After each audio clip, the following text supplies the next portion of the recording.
Welcome to Soup City Sins Obscura Book 3. Tonight's episode, Chapter 2, is entitled The Beginning. Thanks for your time, your effort, your energies, and we hope that you enjoy what we and these characters experience. And now into present news, stepping away from all of that. How is everybody? Oh wait, we need a better scent than that. Strangely enough, sage and cactus by itself is, well, okay, not all that great. Let's add a little myrrh to the mix. Oh wait, no, this one's actually frankincense. Let's go ahead and add a little frankincense to the mix. And while I get that fired up, how is everyone else? Pretty good, just chilling. Pretty relaxed today. I go see my endocrinologist again tomorrow, so we'll see what he says. Well, that's a very good thing. Chill days are, well, a rarity and should be appreciated like the finest of diamonds. So, does everybody remember where we were? We were frightening little kids. Yes, indeed. The servants of Odin, whether they realize that they are servants or whether they believe that they are on the ground floor for a movement, well, that's anyone's guess. I'm thinking more of the self-entitled individuals would think they are the latter, while those who really don't care is the first little bit of respect they've had. So if they have to be called a servant, well, damn right, I'm a servant. Yeah, whatever. What you gonna do about it? That very young and immature Chicago mentality. The one that persists all the way through old age in many cases. So, we will dive right in a less than 2 shakes of a lamb's tail, as the saying goes. But first, as always and eternally, thank you all for taking time with this lovely hobby of ours and willing to explore the darker corners of these characters and all of the others that we've managed to meet and greet along the way. Your time, as always, is extremely important and valuable to me. So thank you. And without further delay and further ado, this is officially, without a shadow of a doubt, Soup City Sins Obscura. Book 3, Chapter 2, The Beginning. Everyone around the world and back again has this idea of what an overnight celebrity is. They believe that the fame that person, that band, that idea has just happened. It's exploded into existence, fully formed at the level that has gained its notoriety, its infamy, its fame, its adulation, whole cloth, like Athena, splitting Zeus's head open and emerging into the world fully formed. That is the third, maybe fourth greatest fantasy and lie that humankind propagates. An overnight success takes what feels like forever. It takes hundreds of different failures, setbacks, and hurdles. It takes years, sometimes decades. And sometimes even that is not enough to maintain itself long enough to get that famed, often quoted 15 minutes. Sometimes that's the first and last bite of the apple. But more times than not, what gets you there is what sends you away. That unwillingness to retreat, that unwillingness to give in, that unwillingness to accept anything save your own vision as to how things will work out. all the signs pointing to failure, all the signs pointing to an immense amount of heartache. And while it is, in fact, in those many few rare instances of fame and celebrity and success effective, it is also the very reason why final failures happen.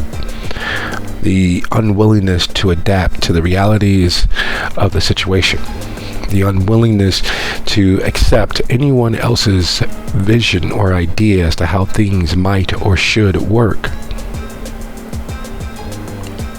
The unwillingness, the inability. And as the motley reconnect there in the southern portion of Hyde Park, several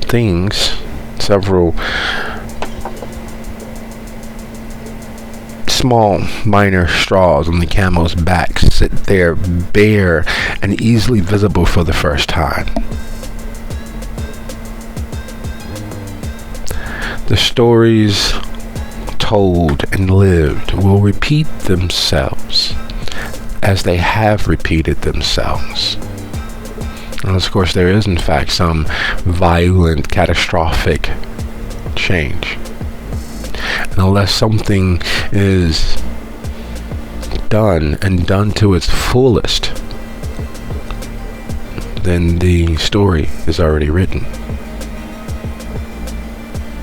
One raven to another, one messenger of a god to another, one idea made flesh to another, as the three of you reconvene there in the south of Hyde Park, in the southern portion, not far off of Cottage Grove, there at 59th, where the university is, where the medical center is, where over your shoulders and across the street you can see the ground for the DuSable Museum.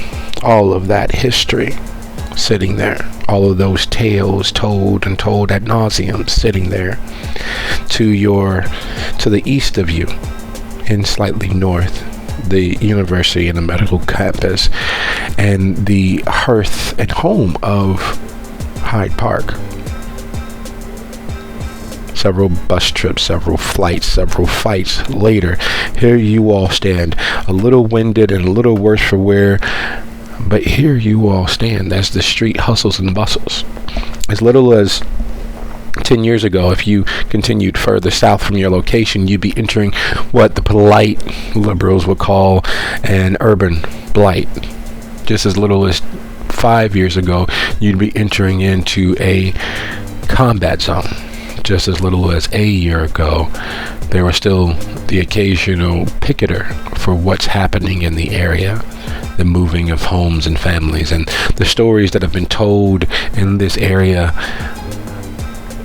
going back several handfuls of decades. Stories don't change until someone actively makes it so. So this is where we pick up.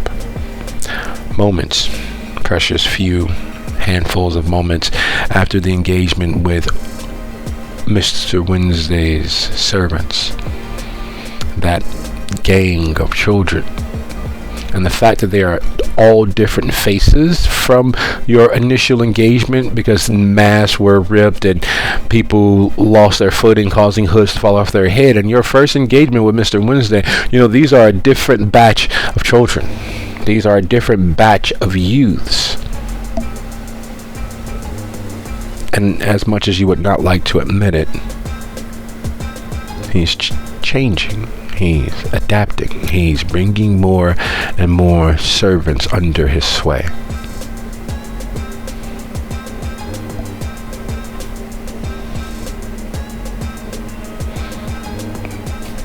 So even though it doesn't need any introduction, doesn't need to be said, I will. What is it that we do?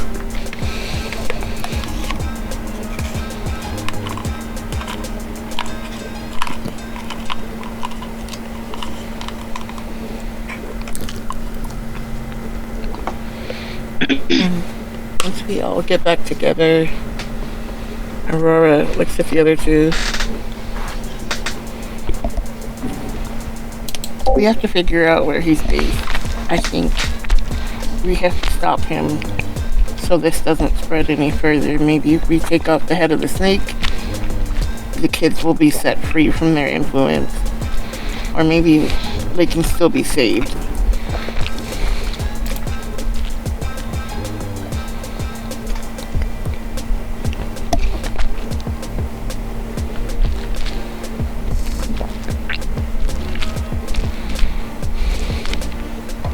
Barbany rubs her jaw where she got sucker punched and says maybe some of them shouldn't be saved.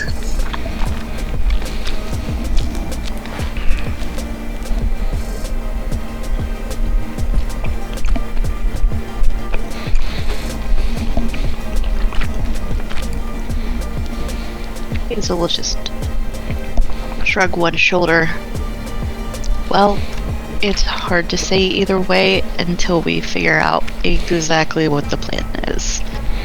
I have a pretty good idea that I've already told you, but, you know, now that we've been spotted, it may not be the same.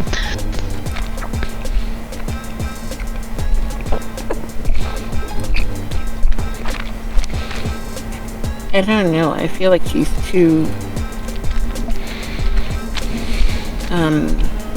confident in himself, too bold to back off just because he thinks we know where, like, what he's up to. It might just make him go a little faster, but I don't think it'll make him stop.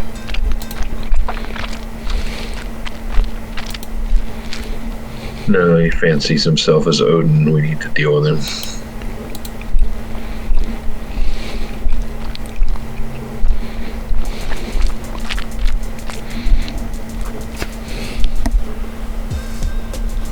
I think we need to figure out what deal with him means, though.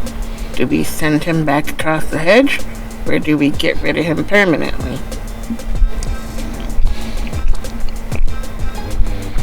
Hopefully one would do the other.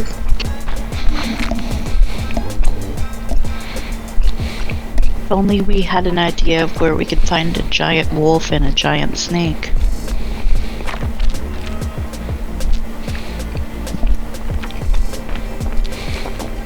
Well, actually, we do kind of have an idea of where we can find a giant snake.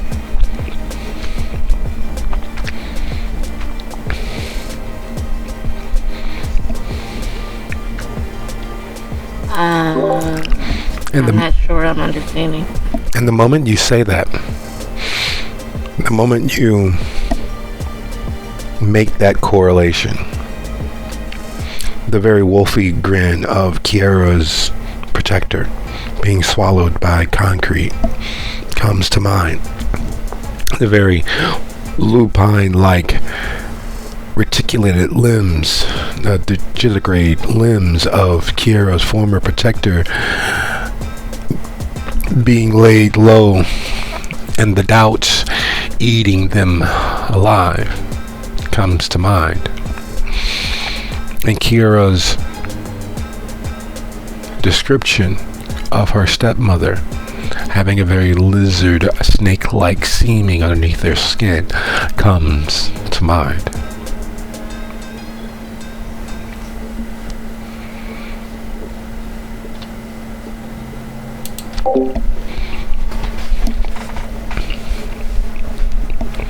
We may have to use Kira's stepmom.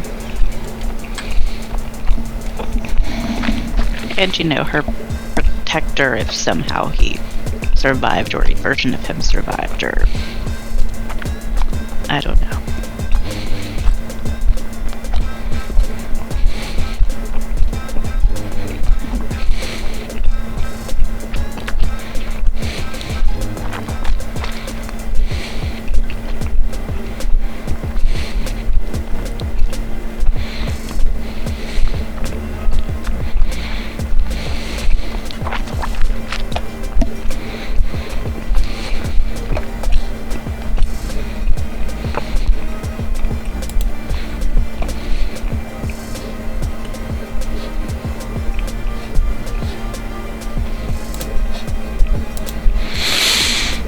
Well, I know one thing. We should find someone else who can take a punch.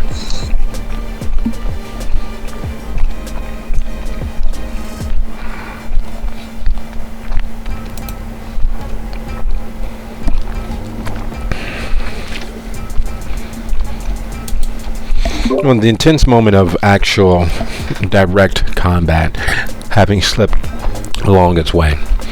The children scattered. The moment passed. One of the many beacons of destruction set into place, still in place.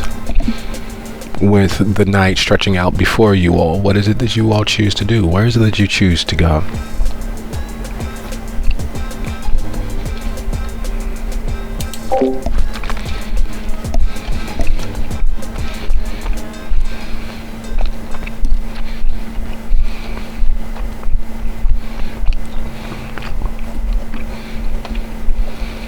Well, I don't think we want to completely leave the area, so whoever's closest with a place to live, I mean, we could all sit and discuss how we want to do this, or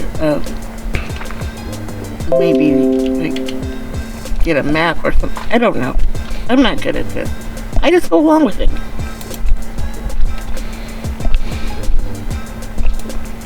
Well, I can't go home because I'm running out of explanations for why I've been beaten up.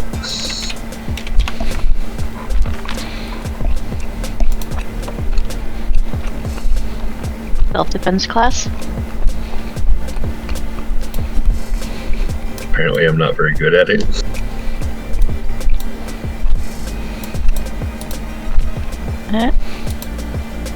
Seems like a decent enough excuse for random bruises all the time.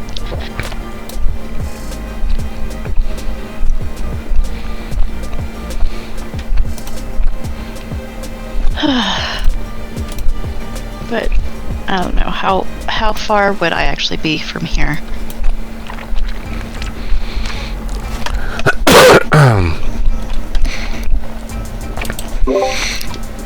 While you're one of the easiest to get to, you're not exactly one of the actual closest. The closest actually is Harmony, and then less easy to get to through public transportation is Ariel, and you are the furthest away but easier to get to. You can take the Cottage Grove bus nearly directly in front of your home. It's a little bit more of a ride, but you're the furthest from this actual location.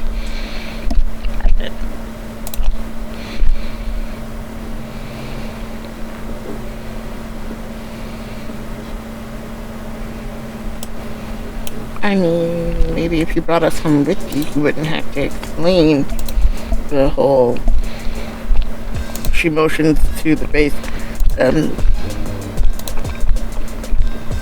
You know, we could be distractions.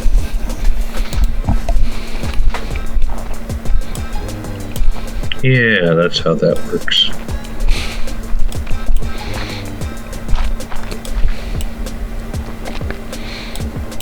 Or, you know, it very much is just a bus ride. And yes, it's outside of Hyde Park, but it is close enough. Again, it is just one bus ride, and you'll be right there in the fantabulously local area of Bronzeville. You will be there amidst all of the history that was this area of town before all of the gentrified modernization.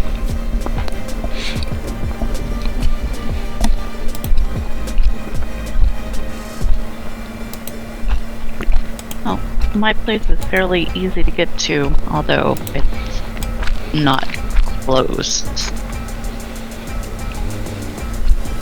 I mean, we could always, you know... Fine, we can go to my place.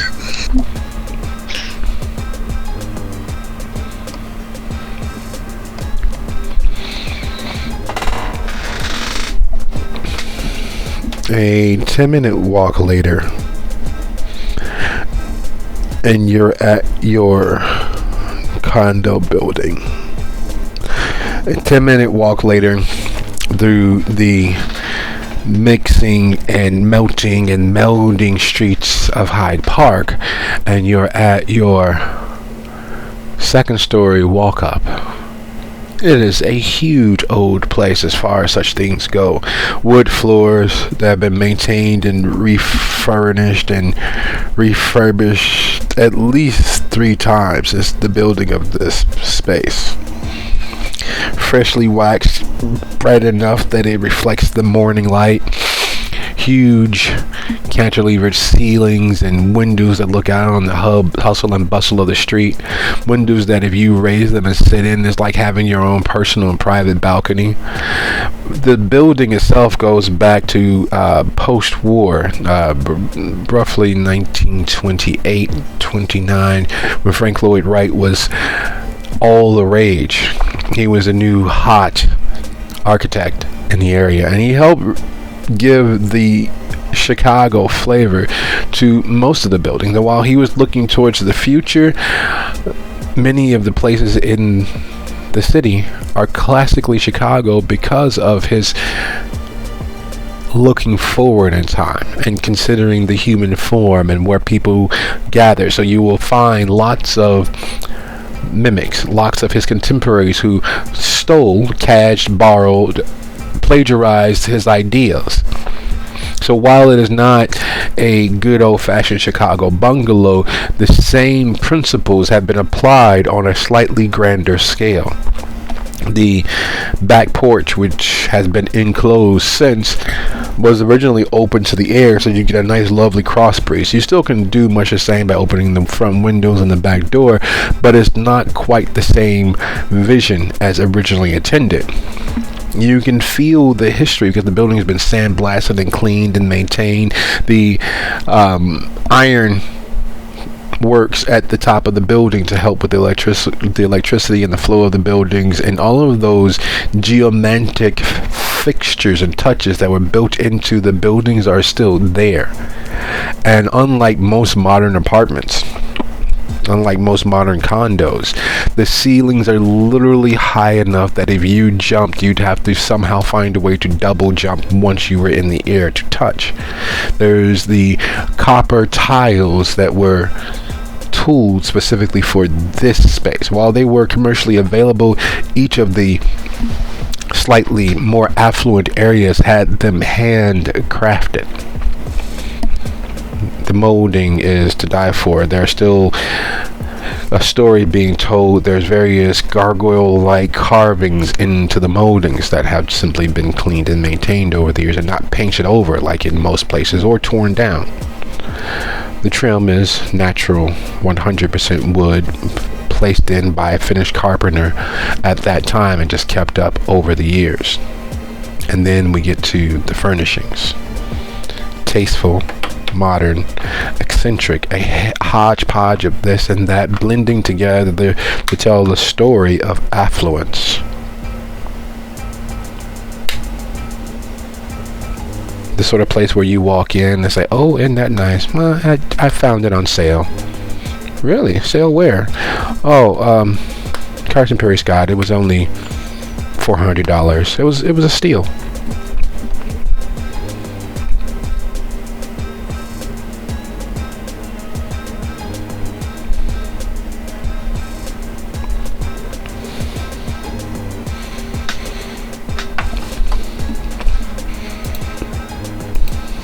You were just kind of looking around. Ooh, you got a fancy house.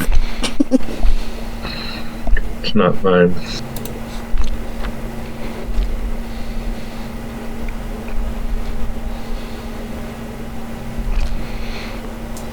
Isn't that exactly what someone whose house it was would say? Hazel's just looking around like, yep, this is definitely not where I belong.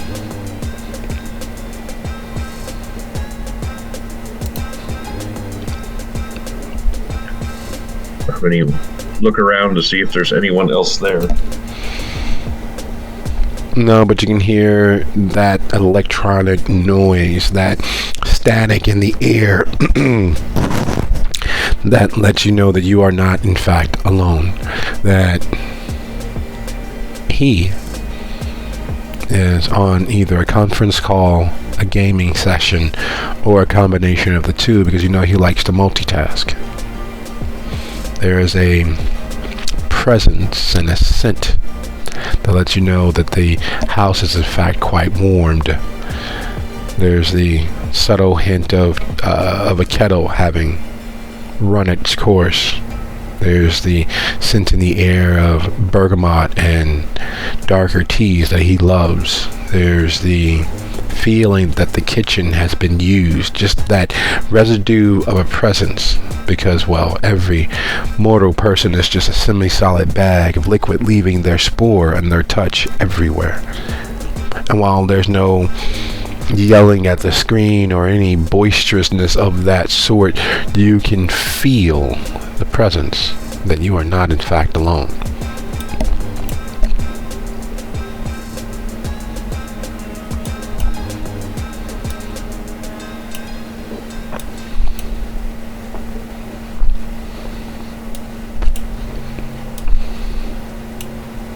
Okay, so grab a sit.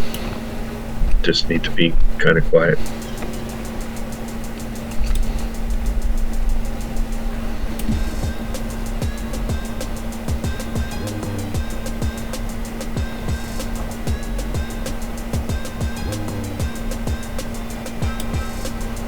Aurora will find the nearest comfy chair and gingerly sit herself into it, looking to the other two, kind of lowering her voice to a whisper. So how are we supposed to discuss tactics if we can't talk? Can talk, just, don't need to get heated.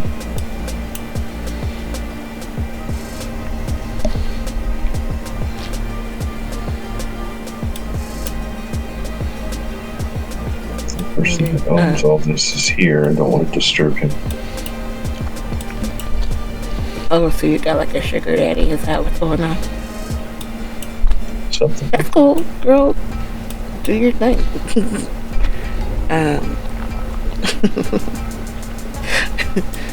He's like, okay, so, what's this idea about the snake and the wolf? I mean, I know we watched the wolf thing get sucked into the singer, but is there a chance that there's a previous copy at the house that we could reuse? I don't know how that whole thing works. I don't know about that specifically. But if this guy fancies himself to be the real Odin, well, the Odin from mythology dies when he is eaten by Fenrir Wolf, the child of Loki, at, the end of the world.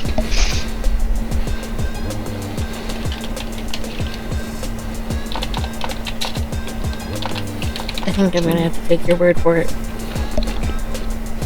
And what's up with the snake? Well, the snake is, as I recall, another child of Loki. Also has something to do with the end of the world, but I don't remember exactly off the top of my head. How you seem to have known him the longest. How close to Odin does he actually fancy himself? Has he, sacrificed an eye, ritually committed suicide on his spear, that sort of thing?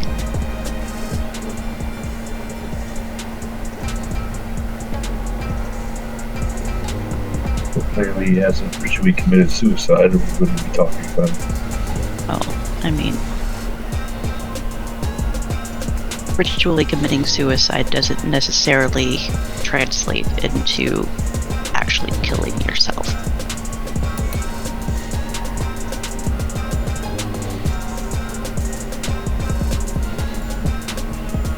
I mean, he could make it so it's just a flesh wound and it still satisfies it. I don't,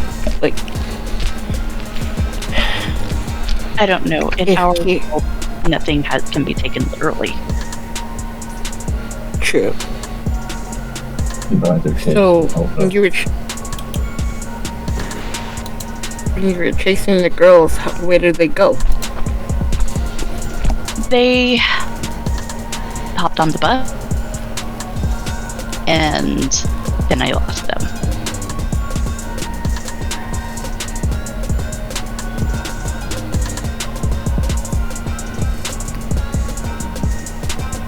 So I quit chasing them. It was off in the next territory, but they would be somewhere on whatever bus number line it was that I jumped on.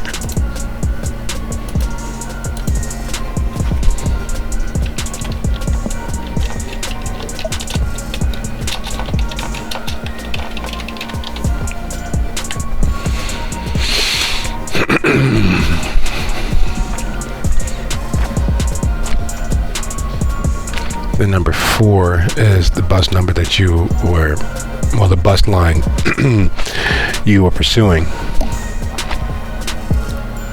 King Drive, like many of the bus routes in Chicago, has several different numbers and several different lengths of travel. The number 4 bus doesn't go all the way to 107th, but it stops there at 95th, where you can board the 111 or the 119 to get further into, the hundreds of Roseland. The number 4 bus does in fact go downtown, whereas the 111 and 119 stop at 51st and 47th respectively. So it'll get you to the red line, but it won't get you downtown directly. Alright.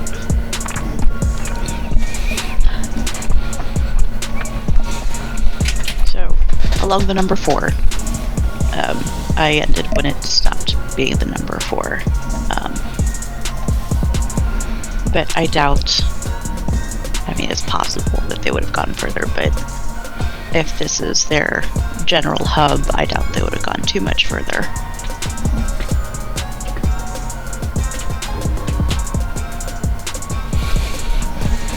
Okay, so if we're looking at this guy as vaguely following this wanting to be a god or thinking he's a god thing, wouldn't he need like a base of power or something? Like, what would appeal to you if you were him?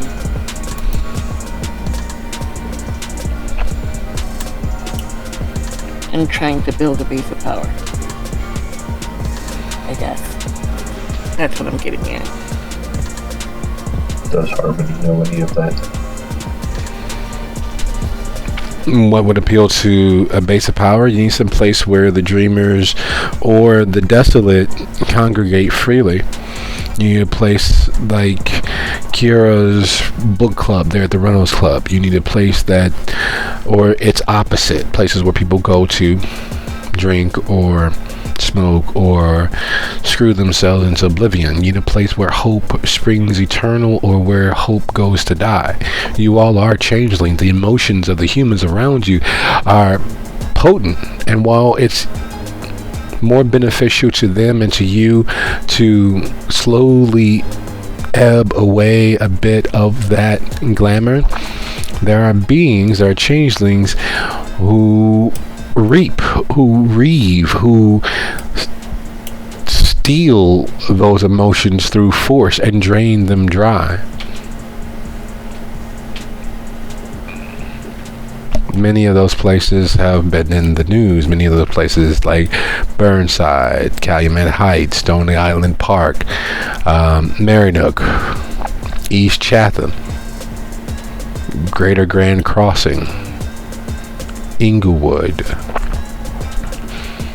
Hell, if you're being perfectly honest, and not far from where you all are, there at Pocket Town or Jackson Park Highlands, are such areas. While West Woodland is a continuation of the idea of Hyde Park, it begins to get a little dicey the further south and east you go. And God forbid, just across the break in the city, just across the 94, just across the Dan Ryan there in Inglewood, or the back of yards, or New City, or worse yet, God forbid, Canaryville. There are pockets and places where hope goes to die and only the strong survive. Places like Ogden Park, Marquette Park.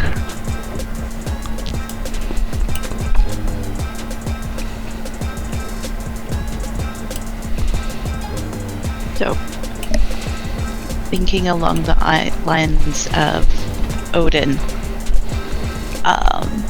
some of the key markers that he is probably looking for is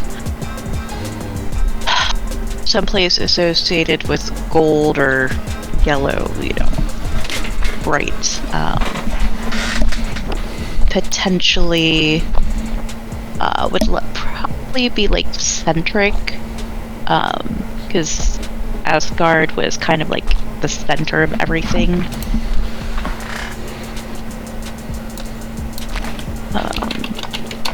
And probably, not necessarily one tree or a lot of trees, but a tree that stands out,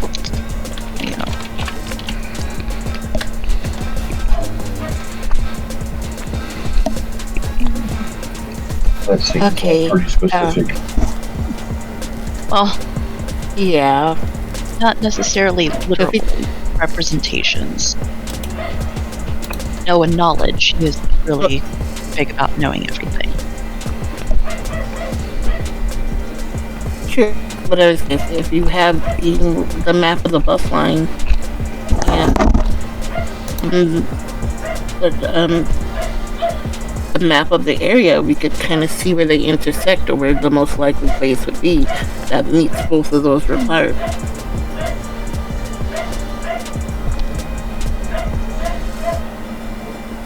Probably put one up on your phone.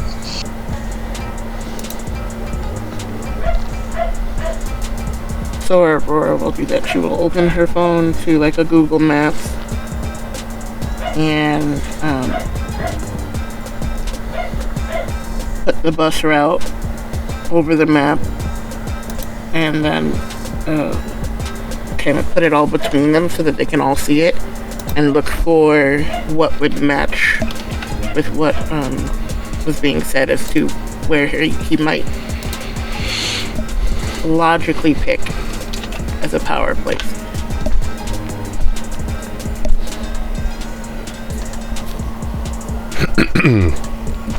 That's the funny thing about what was considered big when it comes to cell phones, just as little as 10 years ago. The idea of something large was roughly the size of your palm. And things such as that, of course, are cyclical. So while your phone is, well, a smartphone, it is not the largest of things. It doesn't make things a little easier. You all huddled over the coffee table, all three of your heads very, very close to one another as you attempt to manipulate touchscreen map to get a view and try to overlay things on top of each other. Would you be so kind as go ahead and roll your wits plus technology -1? And while that roll is happening, as you are manipulating and trying to copy and place the image and work with the technology as it is to present a realized image, it's funny that that device in your hand has more computing power than it took to hurl men into the empty void of space. And yet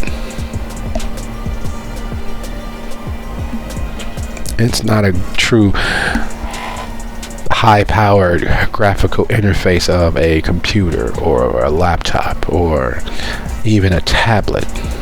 It is in fact just a phone. And while that is being manipulated and ideas are percolating and coming hundreds of thousands of miles an hour all at once, you hear from the back room,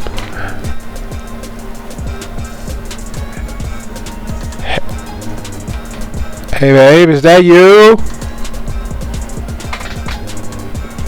You just left. Why are you back so soon? Sorry. I mean, I'm always happy to see you. And you can hear various things being put down and headsets being taken off as he's preparing to exit the room.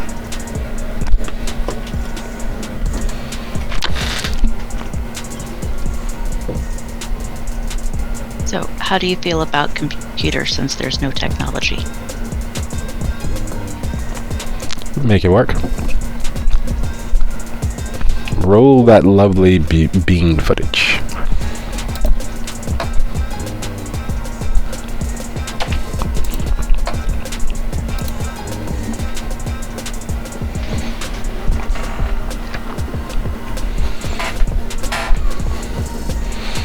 As Mr. Bridger walks out of the room,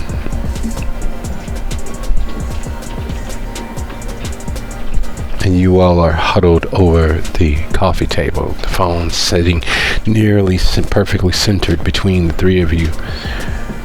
He frowns for a second and pauses. His steps coming up short. I thought you were wearing the red top. You okay? Yeah, I'm fine. These are my friends.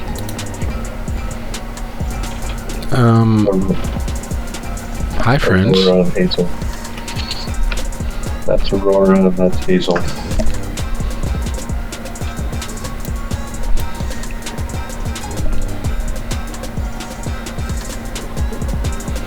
Hi, Aurora. Hi, Hazel. Wave. Hello. ... question mark?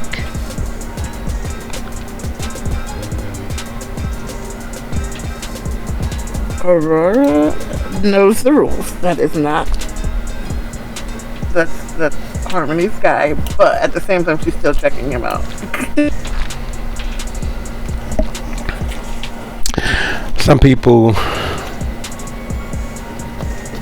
can be clearly viewed as having won the genetic lottery. They get height from several generations ago. They get a vascular muscularity that makes their form, even unassisted and unpracticed, appealing. They're just tall enough. They're just wide enough. Their cheekbones are just high enough. They have just a well enough defined brow. The hair, which can be changed, somehow always finds a way to lay just perfectly, even when they're wearing board shorts, yesterday's t-shirt, and are barefoot. They're just hairy enough. Their smile is just bright enough. Thomas Bridger is none of those things. He's not just enough of anything. He is the definition of indiscernible nationality. He is the definition of handsome. His eyes bright and clear enough, looking as if they can see into your very heart and soul. The smile that seems to come so naturally lets you know that he's honest and open. And is honest, caring, and let alone the fact that he remembered that Hazel that just left was wearing the red top. Harmony. The Harmony that just left was wearing the red top that she just left, and normally she stays gone quite a long while. Yeah, she's back. And there's an earnest outpouring of emotionality as he sees that she has actual friends. None of the normal, usual human pettiness of needing that person to be selfishly theirs and theirs alone. His eyes brighten up, his smile grows in some levels of warmth you can't quite put your finger on.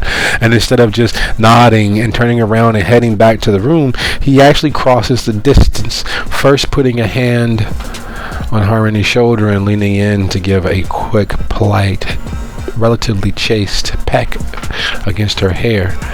There's some words exchanged when he does, but he's immediately bright and shining and offer his hand. Hazel? Aurora? I'm Tom. Thomas. Any friends of Harmony is a friend of mine. Can I get you all something to drink? A tea? We've got some sparkling water. Or if you want something a little heavier, I have a nice bottle of rosé already opened. And it's gonna, it's a good brand, but I don't think I'm gonna really finish it if you'd like to have it. You don't do trouble yourself, dear. No trouble at all. We should be nice to our guests. Oh, remember that charcuterie board you didn't want anything to do with? I still have some of that left. Do you guys like charcuterie boards? It's just going to look super confused. Meat, cheese, crackers. This one came with some fruit and I think dragon fruit and something else. Oh, an adult Lunchable. Yeah. Appetizers, snacks, something light. That way you guys don't feel bad for eating us out of house and home. And also just enough to, if you have plans later to go out, it won't get in the way. In fact, it'll help. You guys look like you've been through some things already. He glimpses towards the phone and then flicks his gaze across the three of you all, centering them in on Harmony. Doesn't say anything, but it's clear what he is in fact looking at. The bruise which is already fading.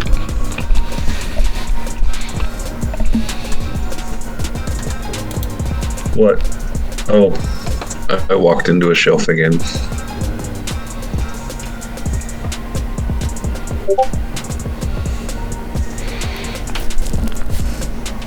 We have to get you to an eye doctor. I know you don't like the idea of glasses, but there's always contacts. So yeah, I'll grab you guys some waters, and if you want something else, just give a yell. And he leaves the space.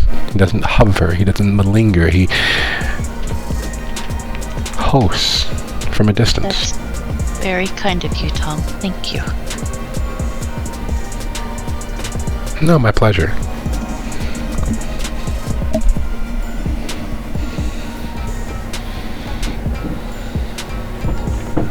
Aurora looks at Harmony with the biggest smile. Yeah. You got it.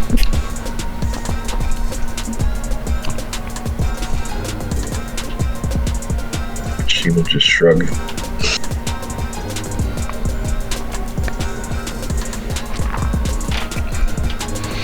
You all, looking after him, having a few words amongst yourself, can hear him puttering around the kitchen. It is clear from the sound of an opening and closing door that he is busy.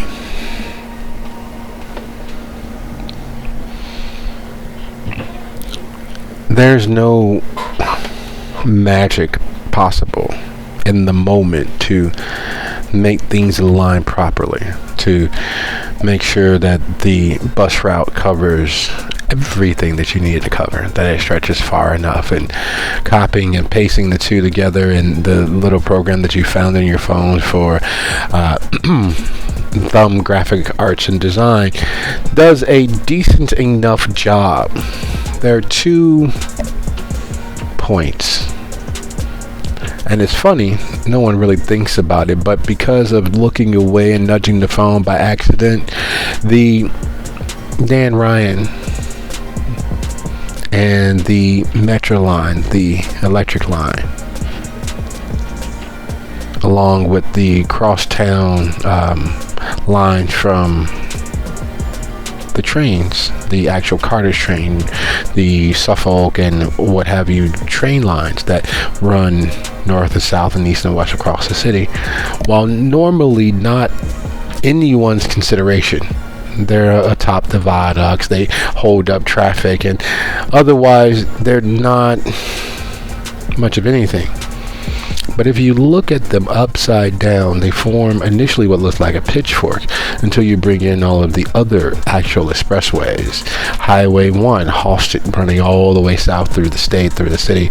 Then you have 95th Street there. You have where the electric line cuts across leading into the south suburbs. You have, it's a vascular network of travel. And it is, in fact, if viewed upside down, very much a tree. And while the Dan Ryan is too far west for where you think they got off the bus, somewhere near 83rd and between 83rd and 87th, they're off of Cottage. The electric line does, and it provides connections and pass through with the rest of the tree, the rest of Chicago's Yggdrasil, the rest of Chicago's vascular network of cartage, transportation, moving things and people through the various stratas of the city, from the far south suburbs to the heart of the city, to the far north suburbs, to the western suburbs. You can get anywhere or get things anywhere by using that tree, by using those tributaries.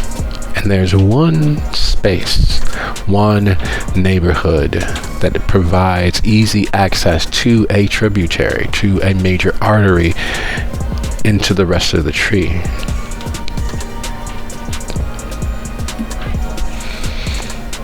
And that's Chatham. There's Avalon Park. There's the Brown Memorial Park, which exists directly behind a relatively locally major commerce center. There on Cottage between 83rd and 87th is, well, life. It's a mini downtown. You can go to the doctors, you can get any number of needed utensils from Dollar Tree or Shoe Time. There's places of worship to support the soul. There's Walgreens and CVS. There's a food mall there at 87th with, Subway, New China Express, several other, and it's all there.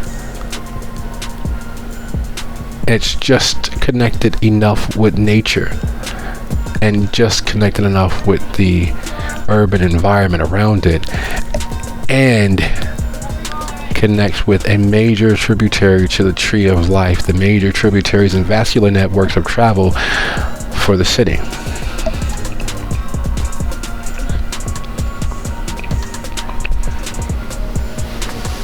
Aurora, looking at the map, also points out he mostly likes to, not prey on children, but yes, prey on children.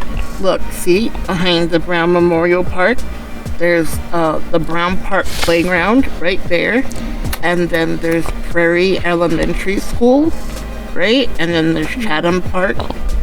So there's like parks and schools and churches, all places where kids would be, so it'd be easy to get them to come to him.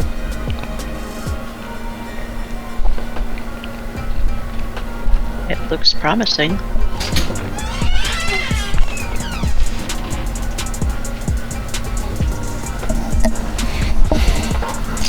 Agreed. How are you? Now, keep in mind, I could be completely off base. I might be reading more into this Odin thing than he is. No, I doubt you're reading more into it than he is.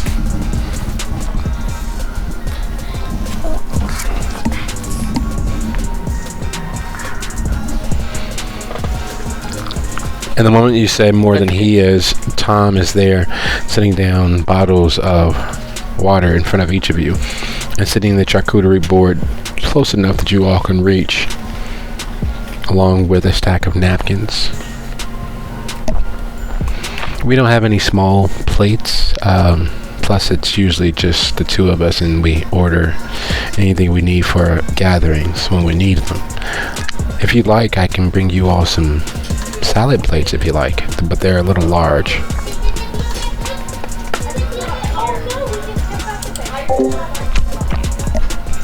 Next will be fun. So, Jesus. Nope, nothing's working. There's not that.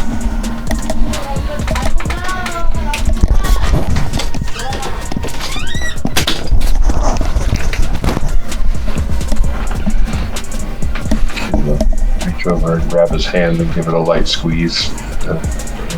A smile.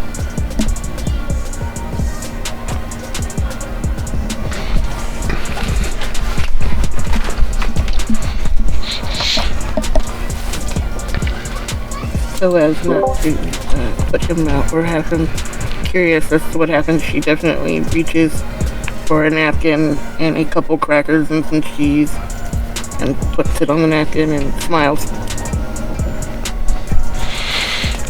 As beings stuck between the full overwhelming magic of Arcadia and the banality of this world, part of both, enmeshed in neither, always slightly adrift, the magic of emotions is something that is impossible to ignore.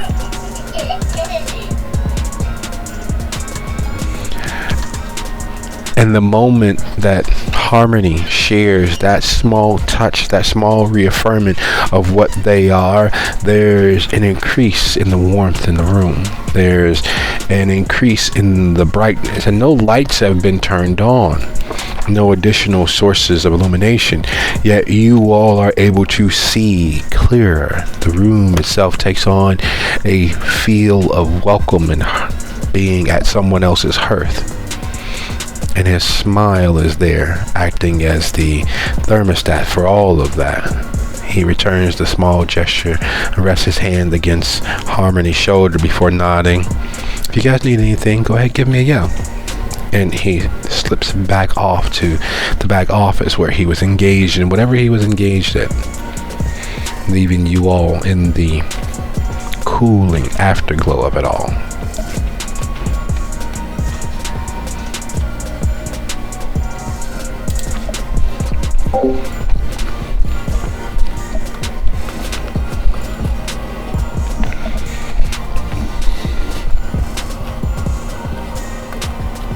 So yeah, this tree thing.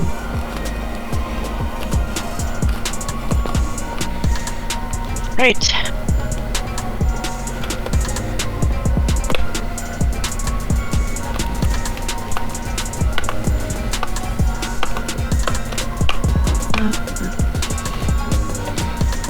Yeah.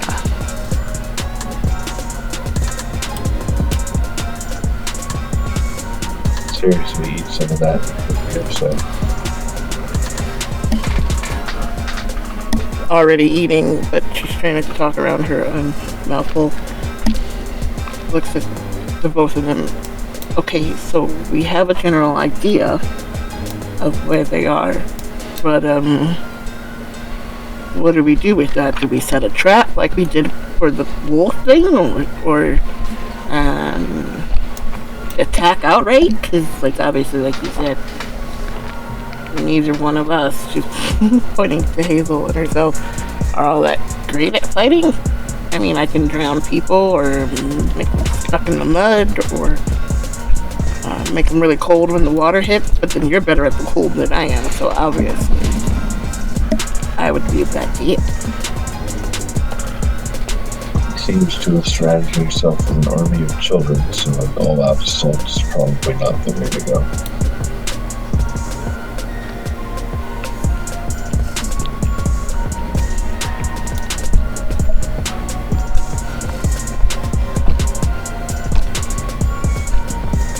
So we'll take a napkin and take some of the charcuterie board. I don't know. Best I've got is making people afraid of me, which, you know, can get kids to run off. But, you know, I'd also rather not scar them for life.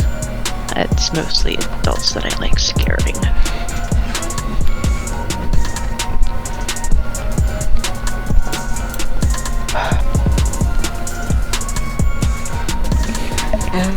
Maybe pick a time when we don't think the kids will be there, because they're still kids, right? They still gotta go to school. I hope.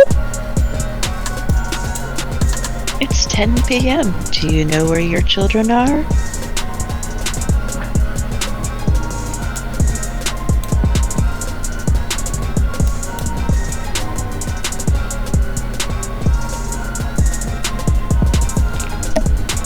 Yeah, and eventually I'm gonna freeze one of them to death, and then I'm gonna feel bad.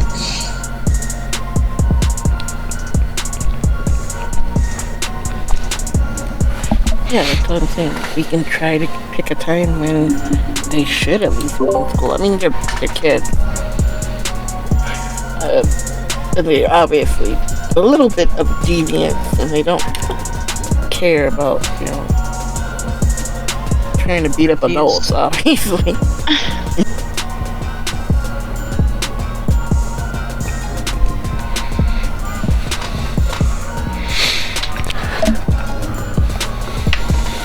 What's our end game?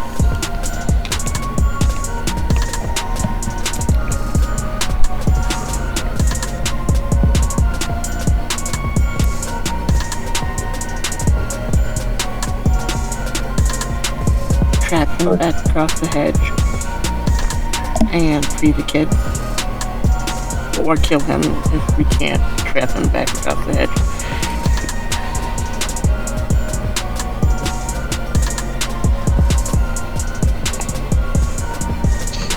How do we get him across the hedge? Someone could open a door, or...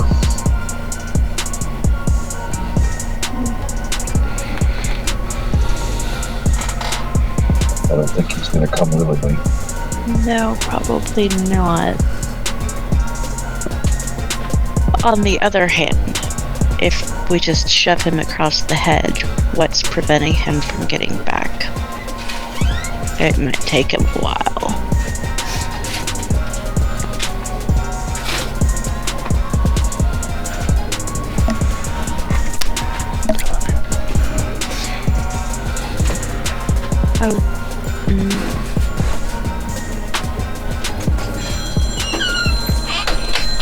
You know, a while might be enough. I wonder if we could manage to trap him at the academy.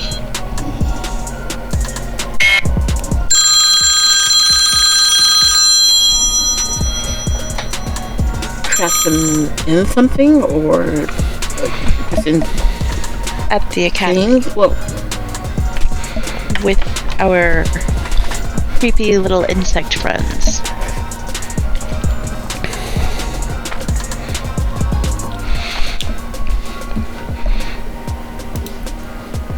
So caught up in the plan, so caught up in the potentials of the plan, that it doesn't strike anyone as odd as Aurora's phone begins going off. Now normally, after 5 rings, whoever was calling would be sent to voicemail. You'd have to call back to get the phone ringing again. But as you all are easing into the third time ringing, without any pauses or breaks in between, no notifications of a voicemail, no notifications of a missed call, it slowly begins to creep into the edges of your awareness that, wait, the phone is still ringing.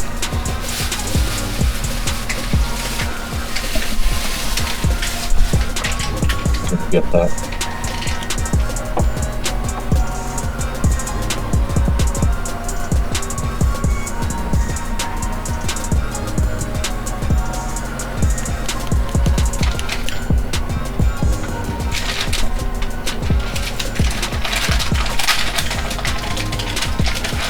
she kind of, oh, yeah, okay, sorry. And then she wipes up the answer.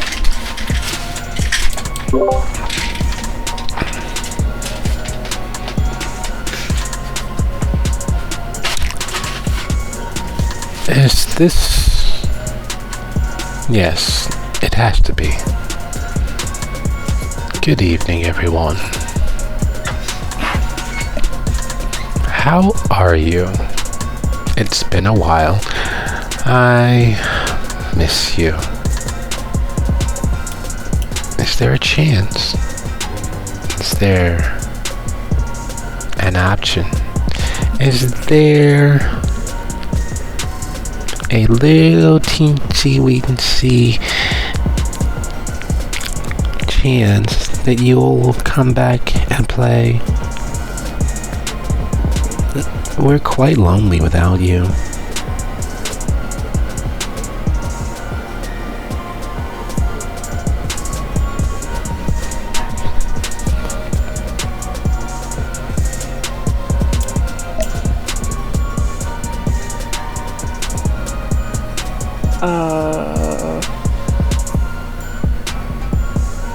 The last time we played, it wasn't very fun for us. Oh, of course it was. And if you had stayed and played, then, well, Tyke wouldn't be missing from everything.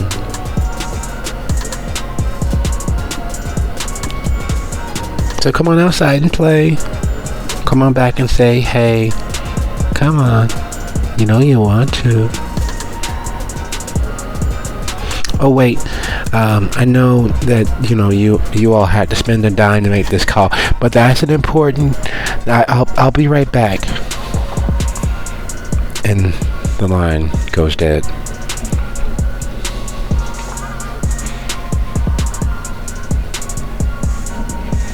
Because of course we needed more things to deal with. Friend of yours? I don't. Friend is a loose term.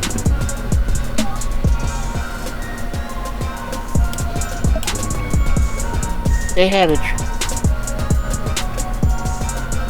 and a dog that liked to drink beer.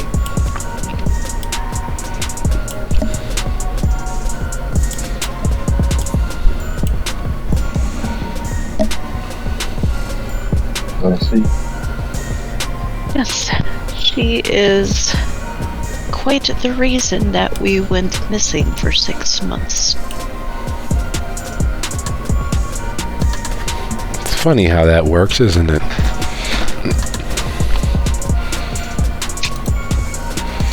There's no such thing as coincidence, though we find them all around us all the time, all the same. Everyone knows that patterns are solely the responses of a mind seeking some reason for the world being as it is.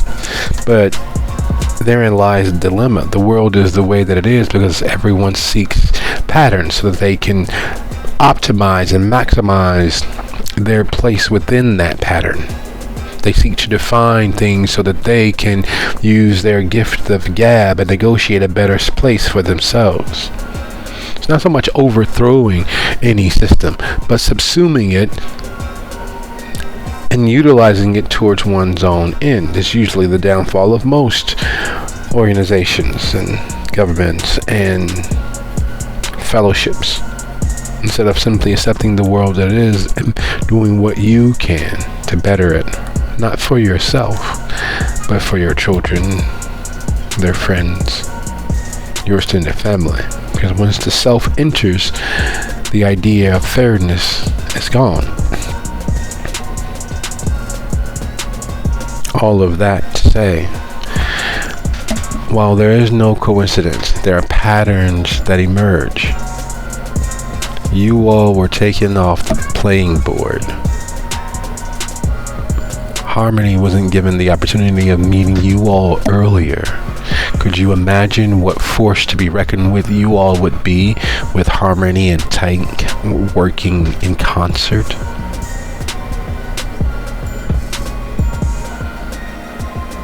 You all were taken off of the board at one of your weaker moments, mourning the loss of a pillar of the Changeling community. You all were taken off the board so that other things might progress, much like characters in a play, entering and exiting, just so that the story can unfold as the author envisioned.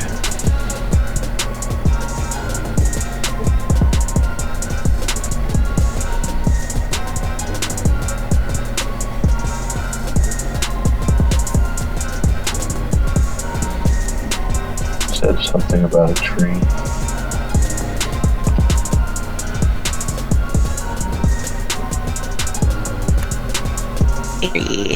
That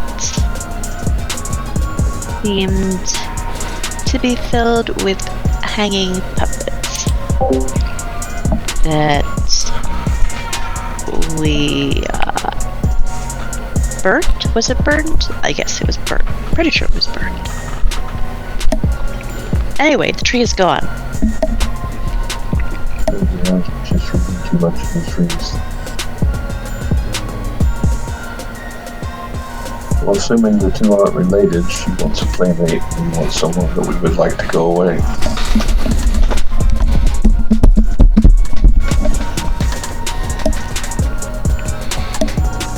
On the other hand, I'm not entirely sure I would like them playing together.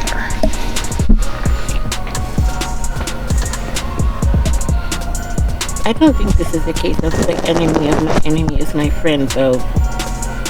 These are the enemy of my enemy is my dang enemy in this case.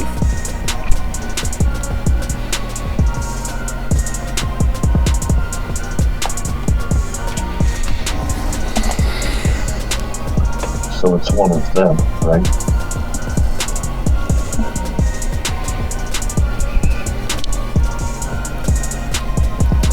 I believe she is a keeper, yes.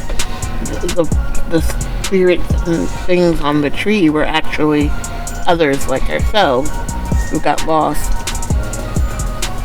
And she found them and tricked them and trapped them to the tree.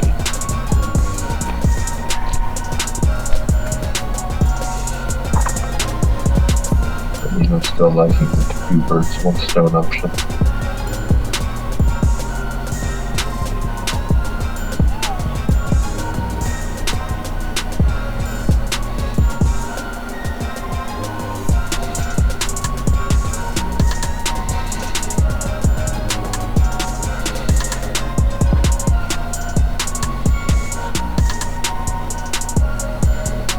Well, if we go that route, then how do we get them to meet? That's the biggest thing. Do we say we'll meet her and then have her meet us where we think he is? It's probably too dangerous to deal with her directly.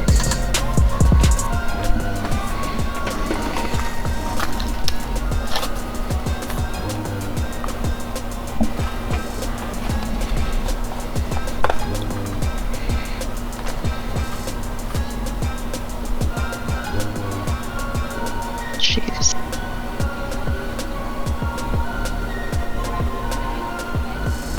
But how hard can it be to put him on her radar?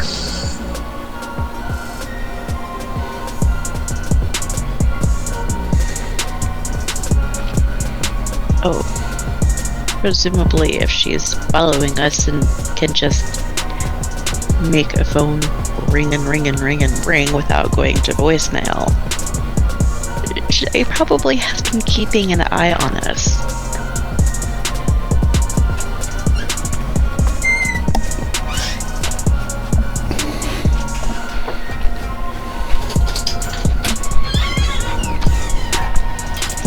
If she wants you, you make a deal. You offer her something else instead.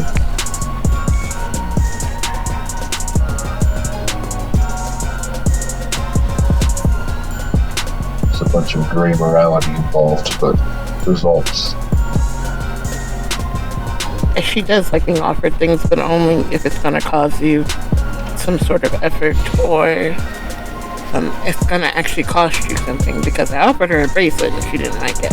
But I think if we offer her something of value, like truly of value, then I guess it would work better. So is he truly of value to us?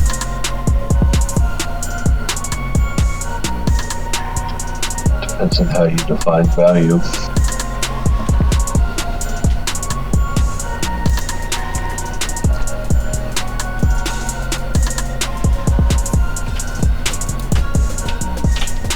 want him gone, but he is occupying a large amount of real estate at the moment.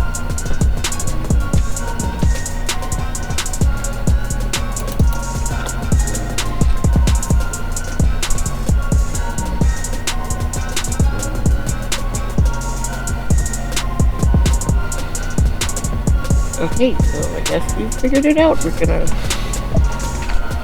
continue trying to get to Mr. Wednesday and hope that she follows and that she'll see him in action and want to take him instead. Right? Is that what I'm getting? Because he's a more fun playmate. I don't know that instead is an option, but as long as she wants him too, then we can save ourselves.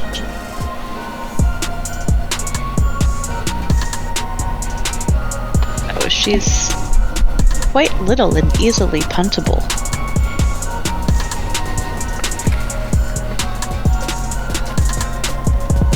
Until she turns into the chocolate milk slime and slides across the floor.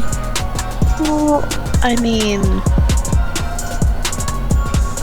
doesn't make her any less puntable, just more a slippery obstacle.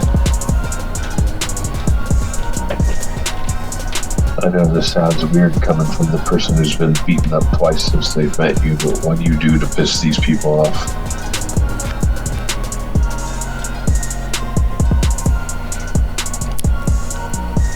And there it is. I don't really Would someone be so kind? Would someone be so kind as to go ahead and roll intelligence and either occult or politics?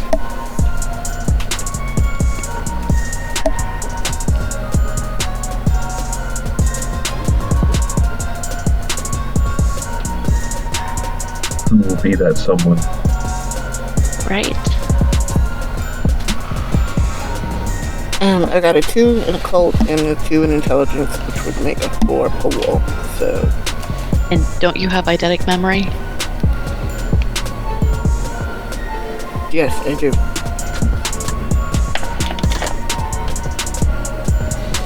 I got a 4 because of politics, unless a specialty applies, but it probably doesn't. What's your specialty? Court intrigue.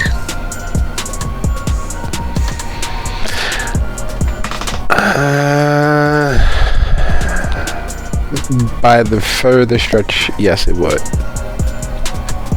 That's kind of what I thought, maybe by a giant stretch. So that'll bring me to a 5, but I think your eidetic memory still beats that, doesn't it? Yeah, that would bring me to a 6 because it's 2 for eidetic. We'll have at it.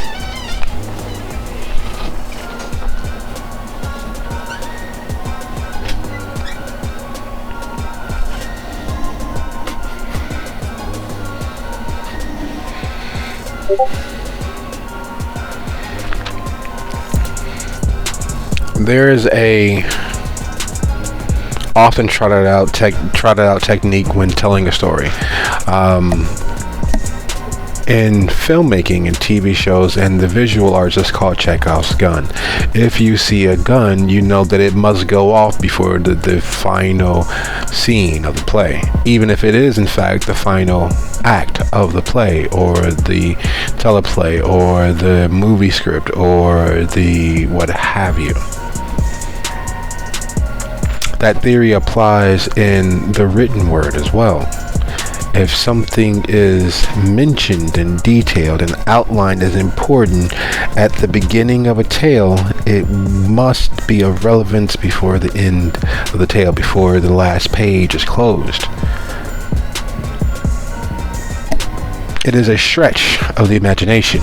But what are you all, except for, in fact, beings bound by imagination and flesh?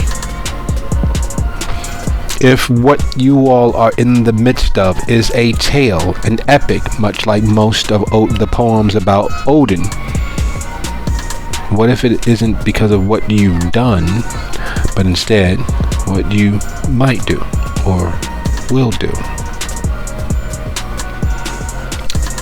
Following that logical vein, tapping into the rich ore of that idea, how did you all become as you all are? How old were you? Either in actuality or in mentality. Were you young at heart? Were you filled with wonder? Were you seeking something much as a child? And what is it that Odin has conscripted? What is it that Mr. Wednesday has pulled into his war? What is it that he's utilizing as shock troops, intelligence officers?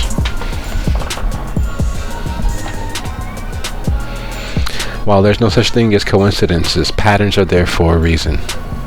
They help us to avoid certain things. And it is 50 after the hour. Let's take a quick 10 here and come back at the start of the hour. Welcome back, everybody. How are we doing? Oh, you know.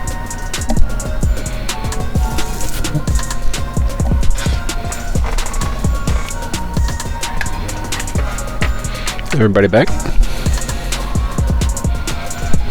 Yep. Yep. Excellent. For a lot of readers and for a lot of moviegoers, the fun of the entertainment is knowing what the end is, guessing what that end might be, rereading their favorites, rewatching their favorites, because the end is always the same and there's always something small and new or an unseen perception along the way getting there. You all have an idea as to the pieces. You have an idea that you've been to the end before. You have the feeling that this is a story that you all are existing in, that you've played parts in before. The question now is, what is it that you all do? What is it that you change, if anything?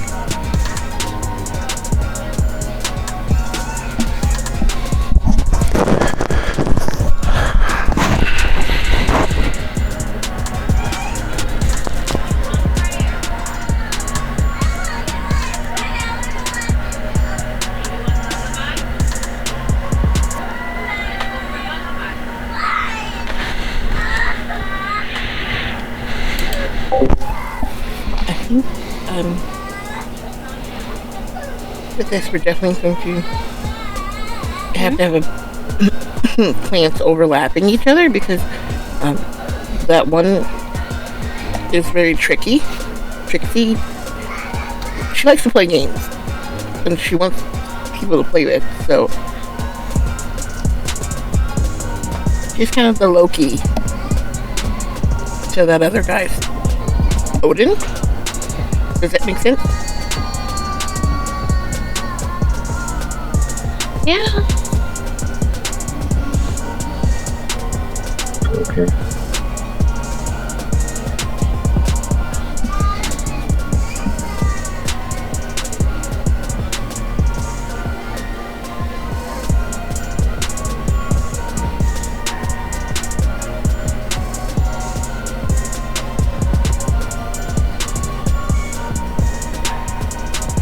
So how do we begin? And we need to figure out how we want this to end for sure. And hold that in our minds the whole time. Because you know, what we want to be real sometimes can become real. And it works for other people too. So what they want to be real will become real if we don't stop it from becoming real with our real.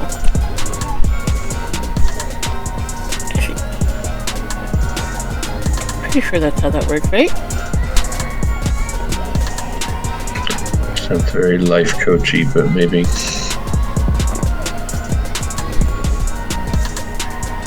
Right.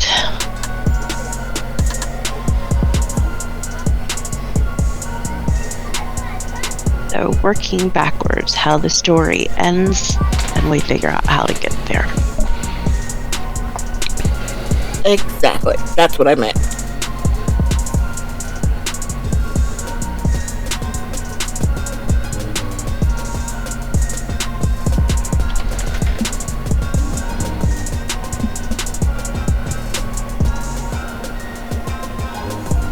Let's start with, are we fine giving him to one of the keepers?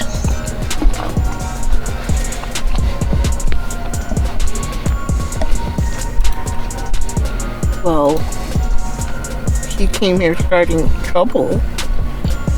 And we all know we're supposed to lay low, and he is not laying low, obviously. I mean, he's not laying low, but I'm also not sure that normal, everyday folk are going to notice compared to everything else that's going on around. It's all very subtle.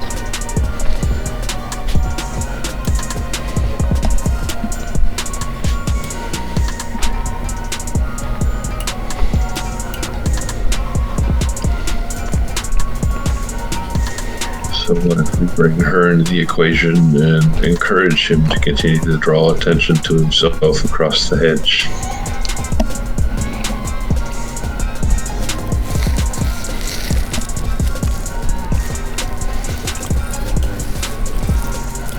And there's a chance that he won't just get her attention, but will get the other keeper's attention. Like a big, bright, shiny beacon. It could be bad for him. Maybe not the best for us, but still bad for him. That trick will be the G just outside of the crater.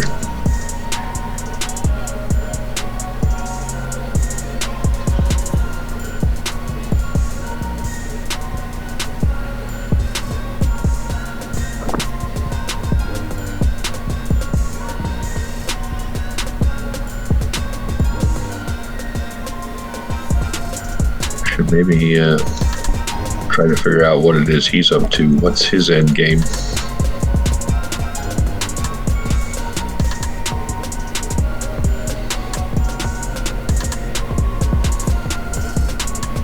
I suppose we could go ask him and see if he monologues. I thought that's what we were doing, trying to figure out when we got jumped.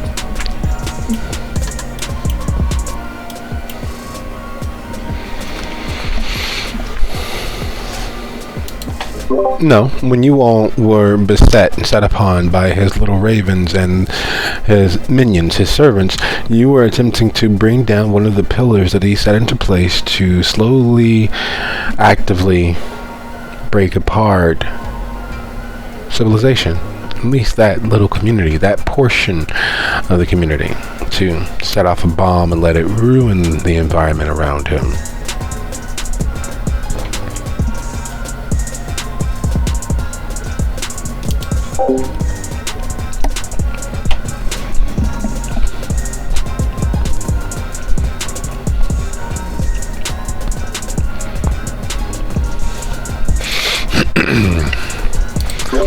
And as brilliant and well thought out and actively engaged as the motley is, time waits for no one. Not just men or mankind, but no one. Animals that crawl, fly, slink through the air, the earth, and the water are privy and subject to the edicts of time moving forward all the same. Everyone except for certain octopi and certain crabs. And yet, even for them, time exists, and it drags them along into the future. So while it is a man-made construct, and while it has very little hold on the true immortals that are the keepers, it still exists. And so moments, near parts, large quarters and thirds of hours, eaten away in conversation and working out the plan, the idea, the gist, still requires time to continually moving inexorably forward. For long, it is full dark outside, and you manage to, in little nibbles and little polite samples, finish the charcuterie board. The bottles of water have been refilled at least once, and there's a glass of wine. You forget which of you actually had it or what have you, and each of you know that it is in fact quite tasty. There's a certain freshness to it. And the night does what the night does.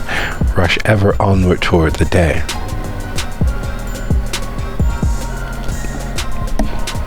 And you all are no closer to acting. The details of how the end is achieved, standing in the way of realizing what the end may actually be. Your coterie was taken, again, borrowed this time, however, and returned later in the story. There's no mistaking that Mr. Wednesday uses children for everything. And there's no mistaking that Arcadia needs the boundless imaginations of the youthful for everything. It is the currency and foundation that much of Arcadia is built upon. Embracing the impossible, making the possible impossibly large, grand, small, minute.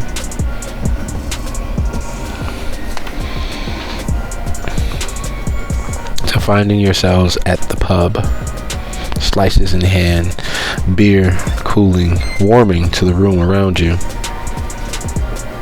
The how and the why of the end, standing in the way of envisioning the end, standing in the way of making those connections, connecting those dots to those lines to form the brighter, bigger picture that is easier to see.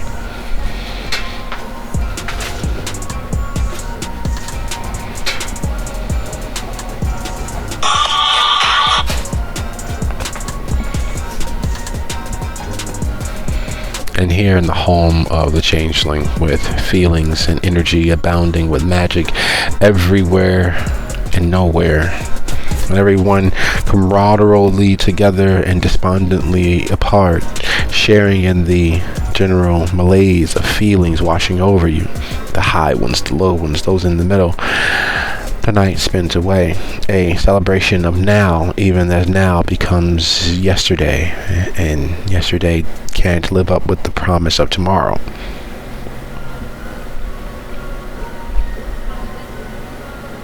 Children.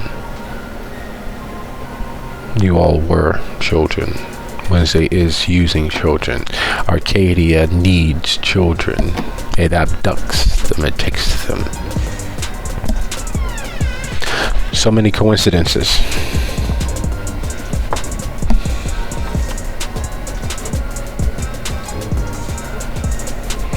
And the bartender refills your drinks and heads back behind the bar, her impossibly long, graceful legs aiding her stride and her silence.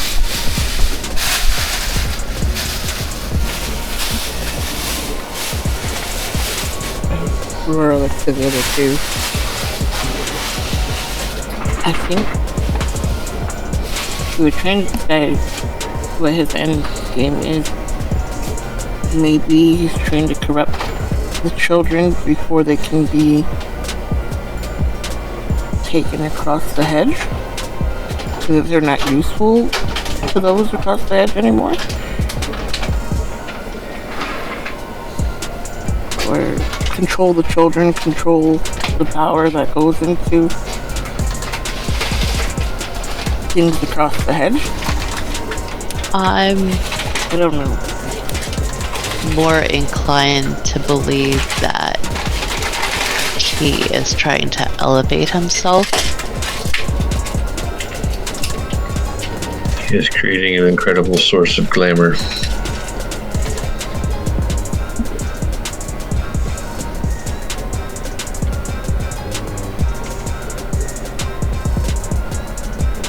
Which should be easy to track, right? I know that's how they track us. So we look for the big ball of glimmer.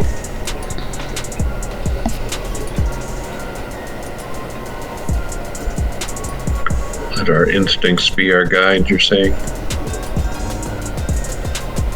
Yes, we know where the general area is. We look for the thing that stands out or feels like home across the head. I don't know. It feels like that. But we should probably do it now.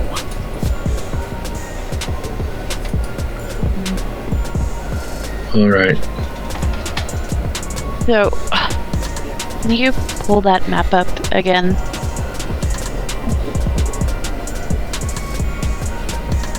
Yeah, no problem. Aurora pulls the map up again and shows it to the other two.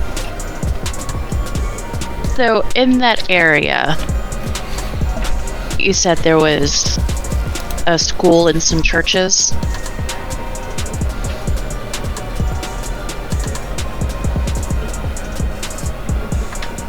Yeah, it's Prairie Elementary School, St. Mark United Methodist Church, Chatham Park. There's a Brown Park Playground and Brown Memorial Park. Discovery Customer Care Center. I don't know what the heck that is, but sounds like these people would be. But yeah, the church is right next to the school. And then there's Chatham Grove Apartments, which is in between 85th and Cottage Grove Avenue. Sorry.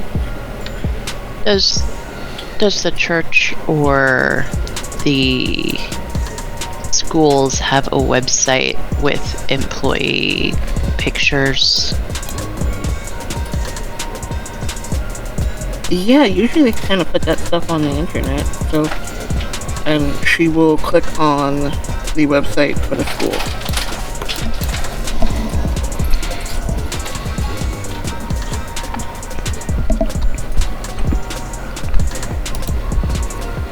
Harmony will excuse herself to let Thomas know that she is leaving.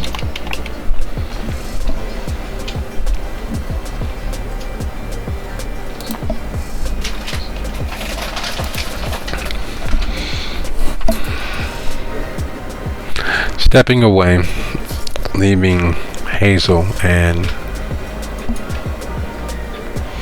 Aurora to suss out the details, to investigate electronically from a distance the area, starting with the school, with Peary Fine Arts and Academic Center.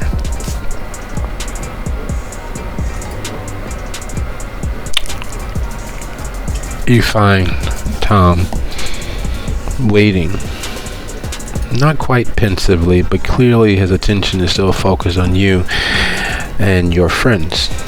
The first sort of life that you've actually shared or opened to him.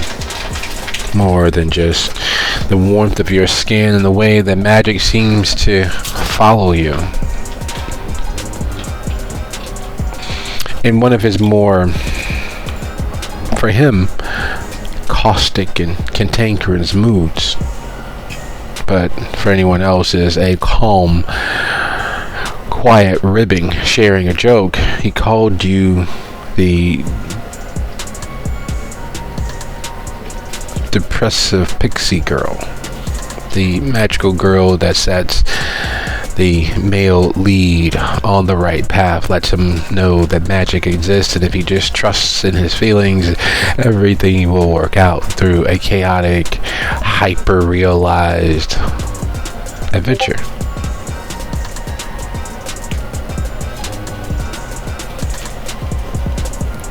Instead of the usual hyper reality, you're the despondent, slow, hidden, guarded, but there's still a magic to your presence that he finds impossible to exist without. And as you enter his space, you step into the back office. He removes the headphones and smiles towards you. You know, I really did like you in the red. Why'd you change? And where did you change?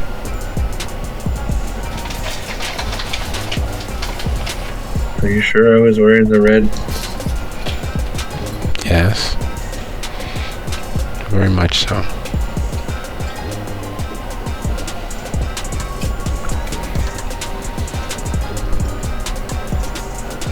She will just shrug.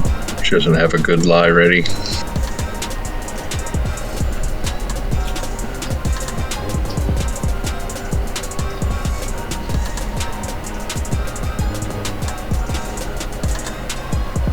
So they want to go check out this thing, so I'm gonna go, but I'll be back later. I know.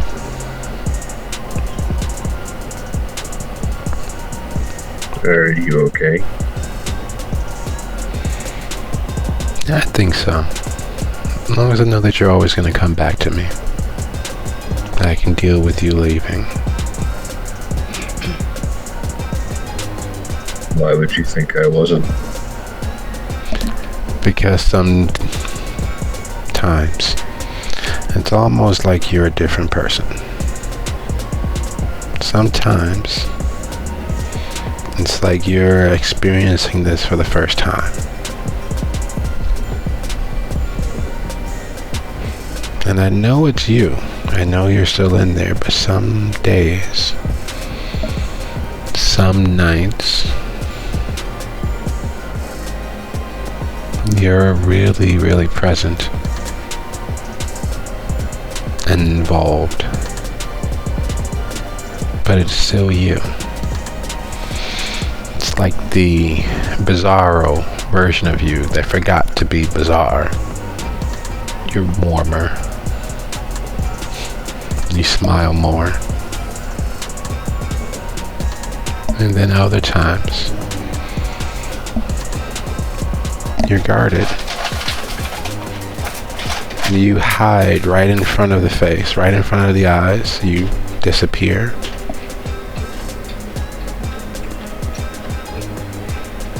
And I'm okay with that. As long as I know that you will come back. And sometimes I don't know. I'm going to come back.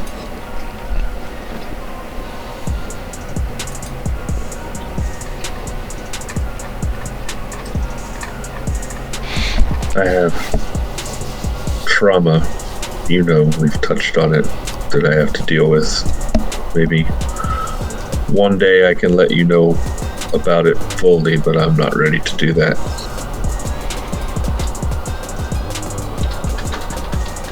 When you're ready, I'll be here. Nothing in this world could keep me from you.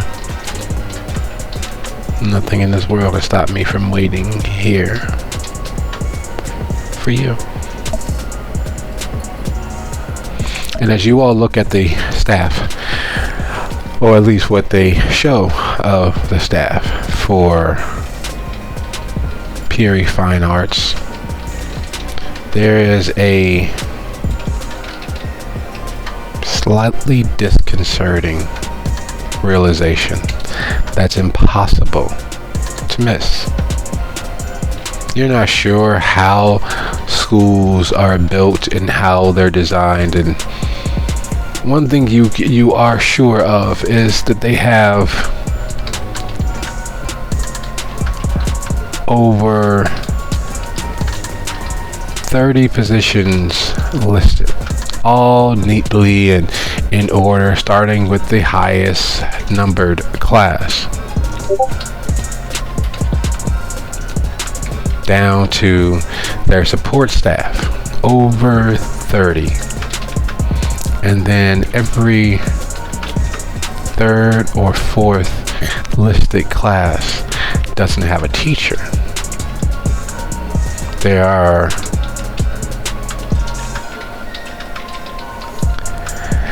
8 classes with no teachers. 4 positions from the encore to the support staff with no names listed. Yet you're able to see pictures of most of the staff, and you see all of the bright, happy faces smiling dead-eyed into the camera. Some of them look like they're still present, but most of them looked a little traumatized. It's the look of soldiers after seeing actual live fire combat. They're happy to be alive, or as happy as they can be, or as happy as they understand themselves to be, but there's something there behind the eyes. Portion of their youth, a portion of their naturally occurring and renewing glamour just gone.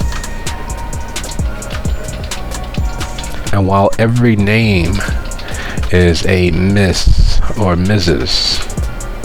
or Doctor, there are no male names, not one, from the teachers to the support staff.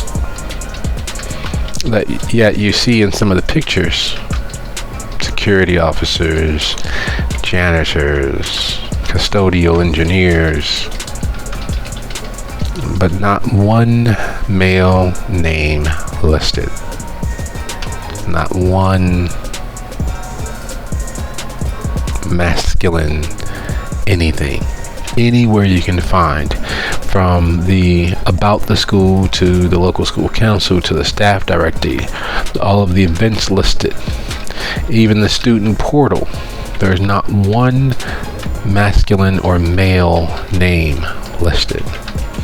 Nothing in parental form, nothing in volunteering, nothing in the curriculum, nothing anywhere. Not even in when you click the link to see who helped or what helped build the website for the school.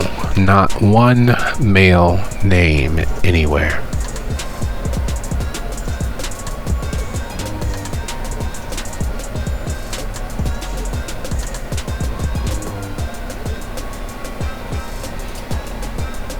Well, that's not suspicious at all.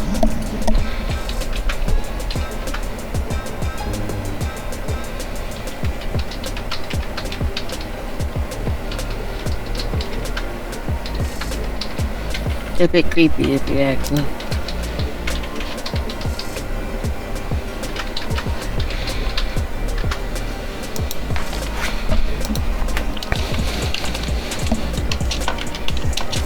So if he's not a teacher or working at the school,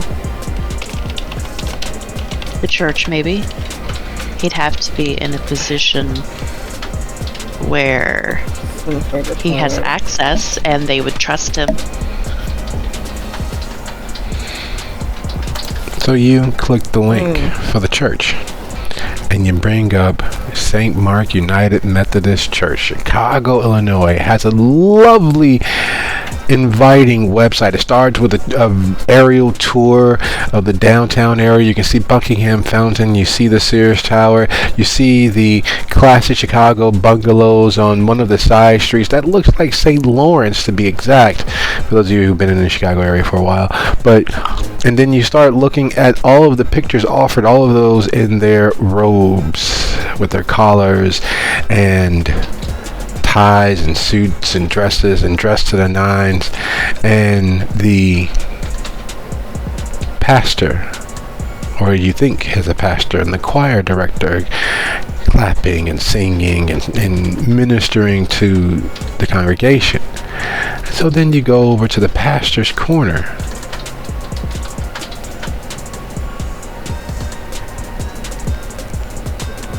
and there's not the picture that you were expecting. You were expecting the gentleman you saw in the opening video for the website, but instead there's a lovely elder auntie-esque woman.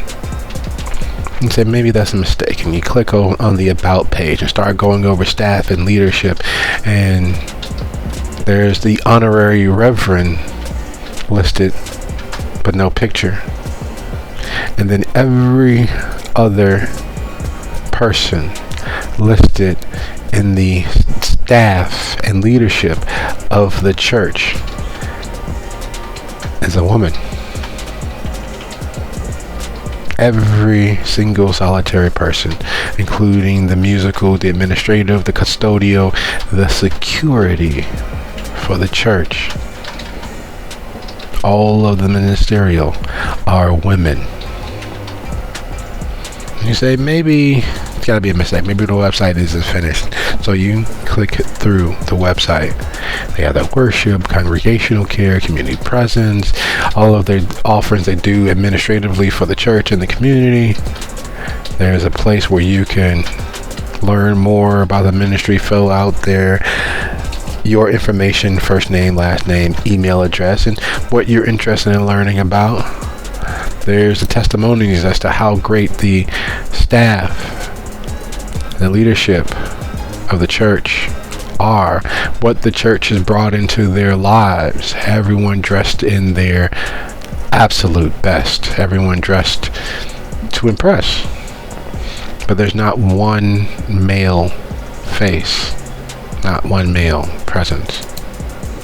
You say, maybe the website needs to be reloaded. Maybe everything didn't load up. So you reload the website and you got the same great video and the same great, and then you go through it. All of the dancers, all of the choir, all of the ministerial leadership, custodial, security are all women.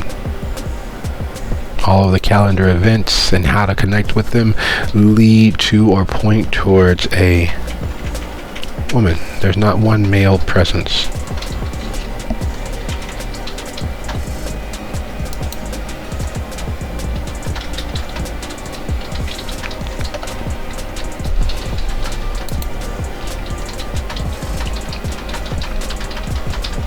Hazel is just making a face.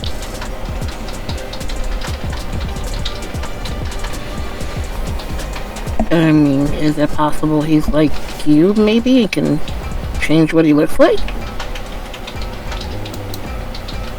I mean, there are still some constraints on it.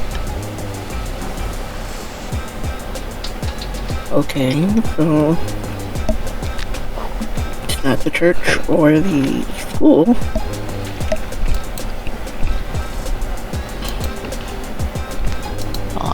But it's still weird that there's no men. Yeah. Like I said, there are some constraints, but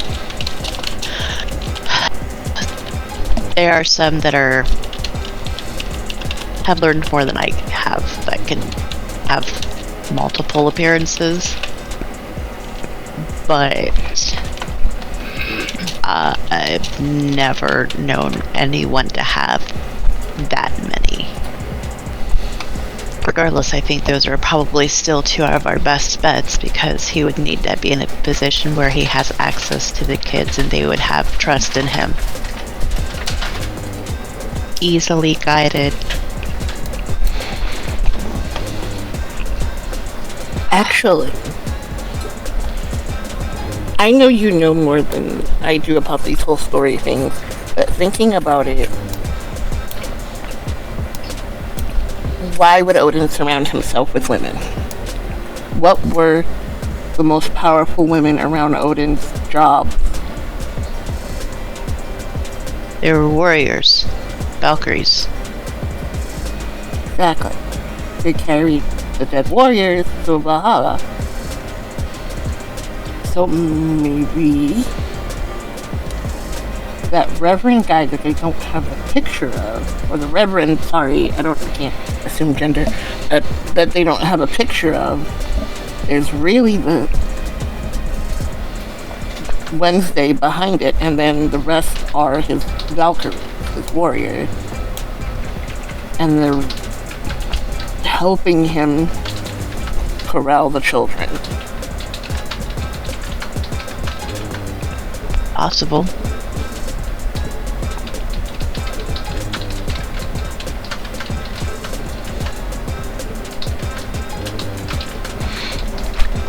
And as possibilities open themselves up, potentialities presenting themselves, as Harmony bids adieu to Tommy, as they share a embrace what they hope is not their last, a soft touching of the lips, and giving one to the next in this moment of small warmth, a promise sitting there between them.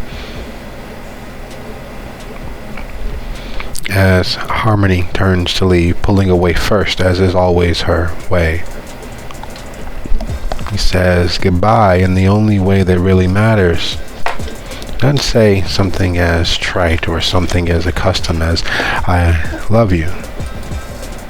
He says, remember, can't live on bread alone. It's part of a quote, it's part of a sentiment that you need the spiritual as well as the physical. You need dreams as well as to remain grounded. You need both halves of a thing to be whole. And as you pull the door up, leaving him in the private solitude of all of that electric interference and back to whatever it was that he was using headphones for, it settles in a little clearer. Soldiers become better soldiers by being partnered with experienced soldiers. Prisoners become better prisoners by being partnered with experienced criminals. The same fundamental basis trotted out time and time again. And often in society we forget, in open society, in non-regimental society, we forget that you need the spiritual as well as the practical.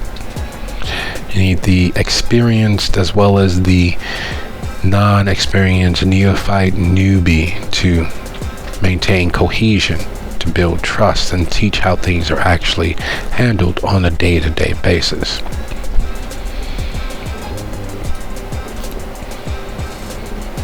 And what are the chances of a school, a fine arts academy, and a church existing on the same block, hidden from the general public thoroughfare? Nobody takes 85th Street. One, it's too confusing for most, and you can't get east of Langley on 85th Street. It dead ends. And you can't get west, not truly west of Cottage Grove, because it leads you back around to the non-connective portion of Langley on 85th Street. So most people, most locals avoid 85th Street. The locals, those in the neighborhood, love it. You can walk anywhere. You can get to anything you need.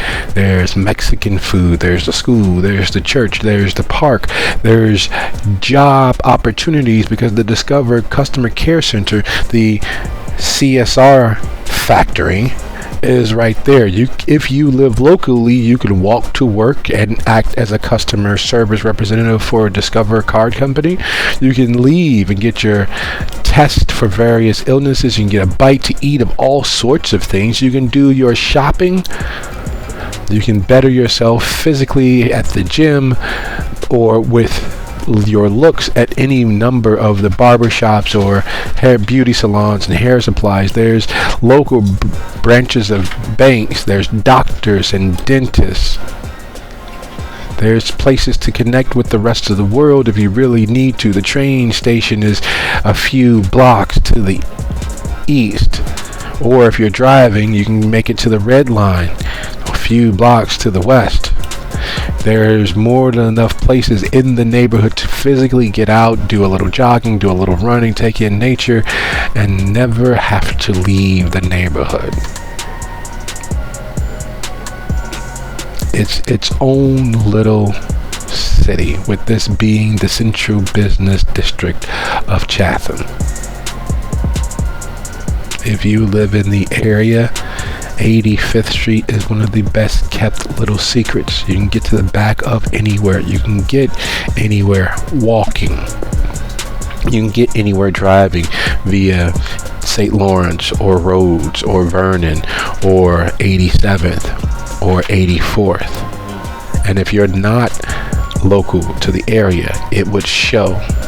You'd be foolish enough to think that you can turn around right there off of South Langley between Champlain and realize that, yeah, you can turn around, but everybody and their mother could watch you from the park, just 16th of a block north, from the alley just there to your east, or to any of the houses' back porches which watches that little turnaround.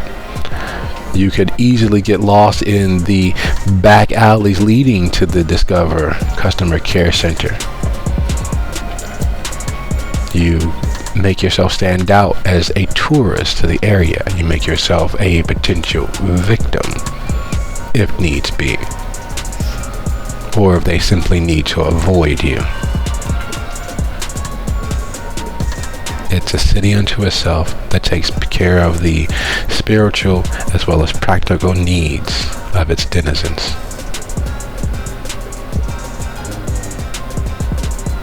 And no one would be any the wiser. No one anywhere else in the city, at least.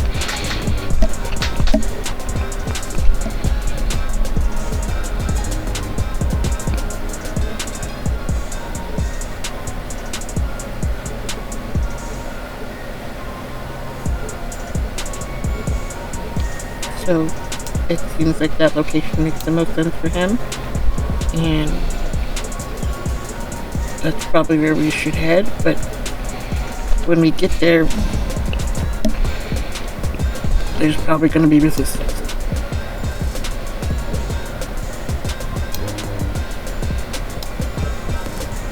Isn't there always?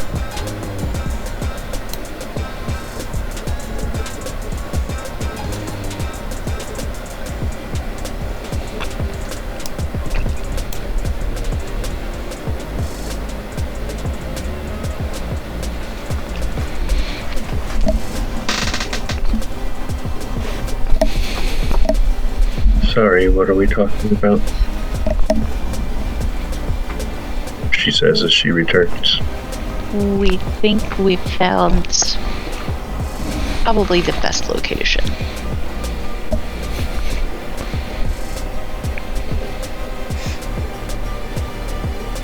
He's got Valkyries, basically. And she shows how many websites full of women teachers and women staff, and then the one reverend not having a picture. I think that's him. It's possible. So should we go scope it out?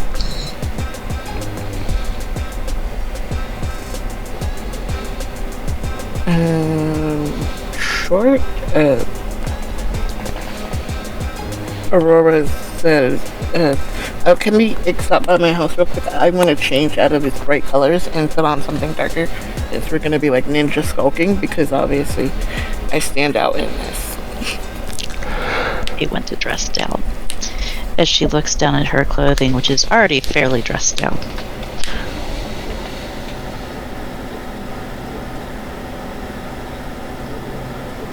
I mean, unless you got something I could borrow.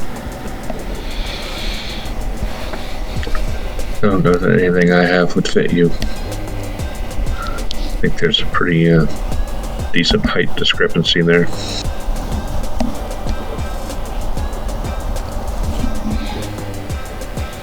Probably, yeah. Okay, no problem.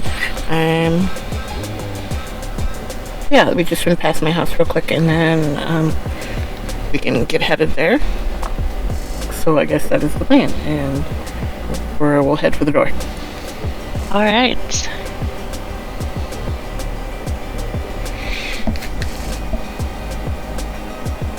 Travel is never something that is difficult or burdensome.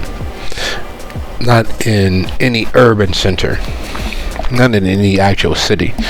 There are buses, cabs, liveries, ride shares, and all manner of ways to negotiate distance inside of an urban center. One of the many things that makes a city is the fact of having an operational mass transit system.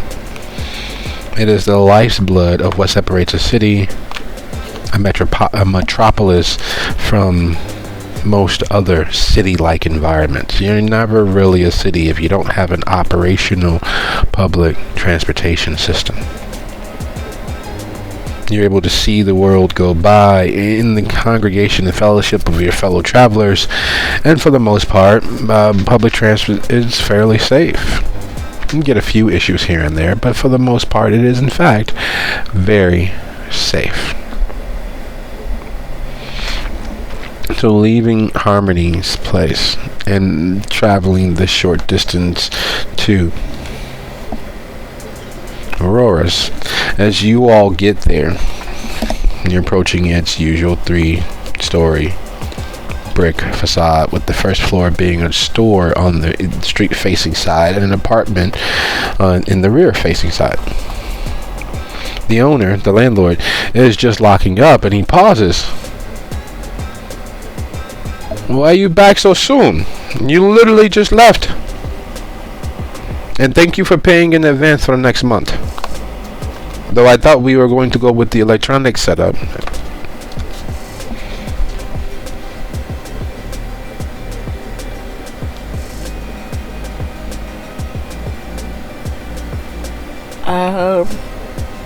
Just couldn't stay away. I think I forgot something inside, so I have to go grab that.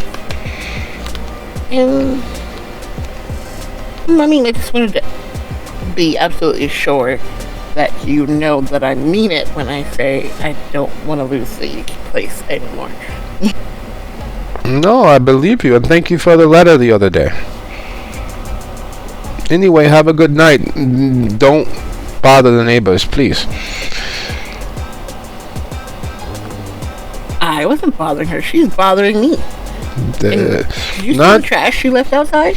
Not your upstairs neighbor. And he points to the building next door. They were complaining about your party the other night. I told them that it was the lady upstairs, but they didn't believe me. They say it was coming from downstairs. But do your best. Keep it quiet. We don't want the police coming around. They don't do anything but leave demerits and tickets, and it's a pain. Please don't become pain. Enjoy your night. Nice meeting your friends. And then he leaves.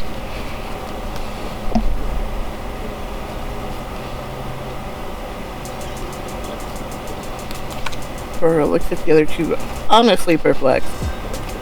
I don't remember leaving him a letter. And I didn't throw a fucking card.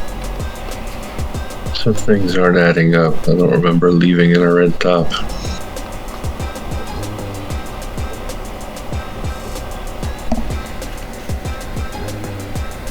Oh shit. He said, didn't your guy say, like, you weren't gone long? And he just said, I just left.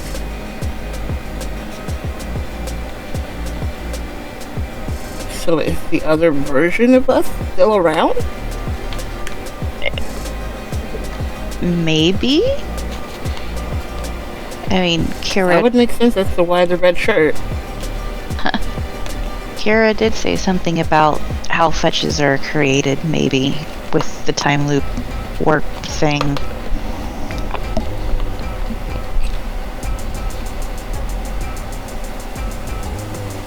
I didn't know. Crap. Now I'm gonna have to kill the fetch. So it doesn't get me kicked out of my apartment?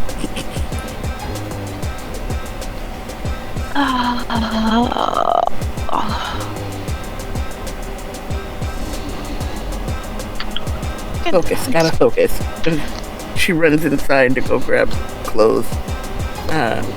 Changes into black leggings and a black top, and make sure to grab her pepper spray and her self-defense keychain and come back out. Do you check your fit before you leave in the mirror? Yeah, she can't kind of can't help herself.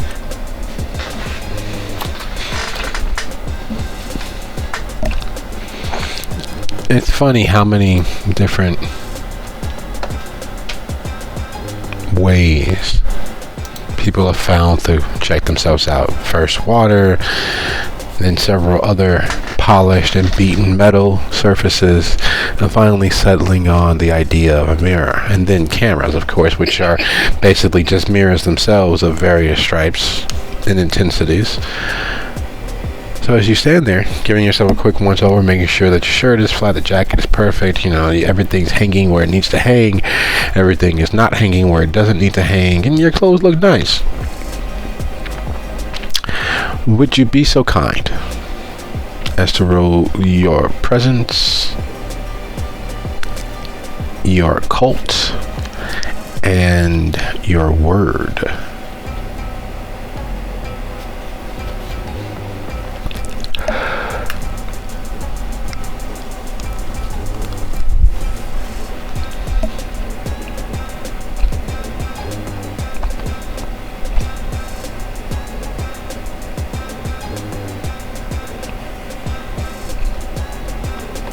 And while Aurora rushes inside to take care of changing, do you guys wait outside? Do you enter in behind them? Do you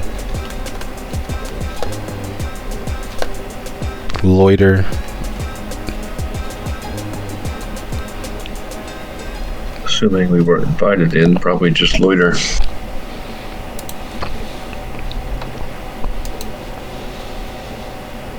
Yeah, that sounds about right.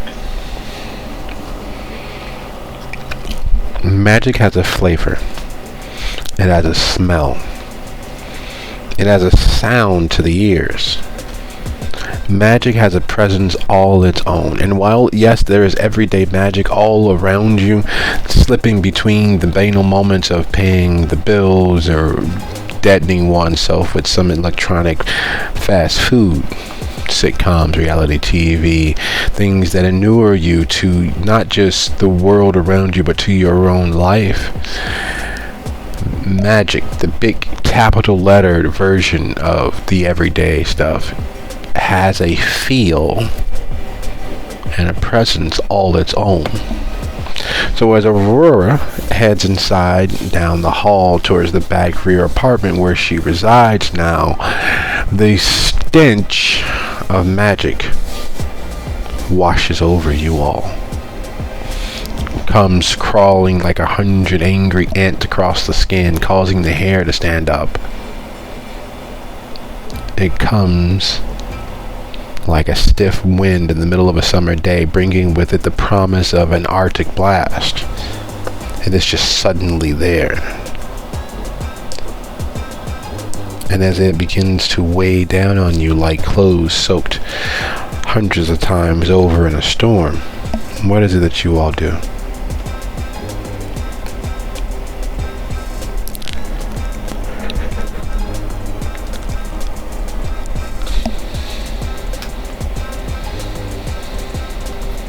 Is that just for them two or for me?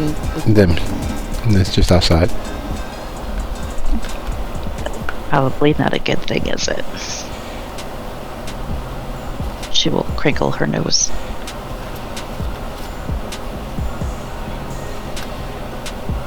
Harmony will just say, yeah, me too.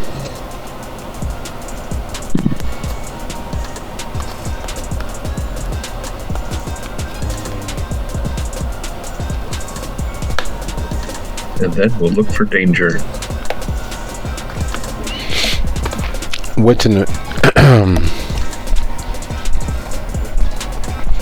First, do you all have any contracts or merits that would help you see, sense, or detect danger or magic?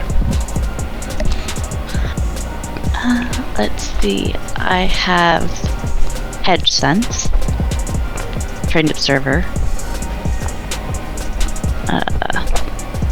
cloak of leaves, which helps me resist it.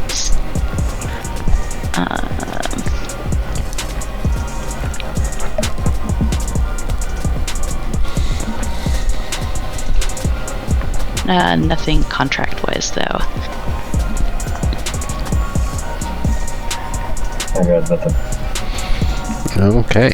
Well, in that case, go ahead and roll your wits plus either occult for empathy. And Hazel, you receive a +2.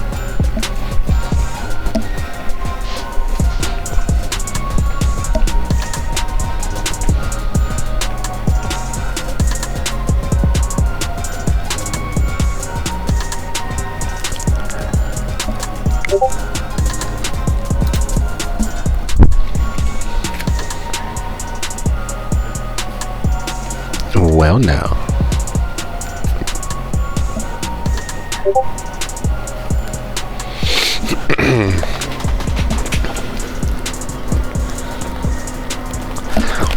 Certain dogs are bred to be high energy and very active, to have a heightened hunt and prey instinct, to be attuned to chase down prey.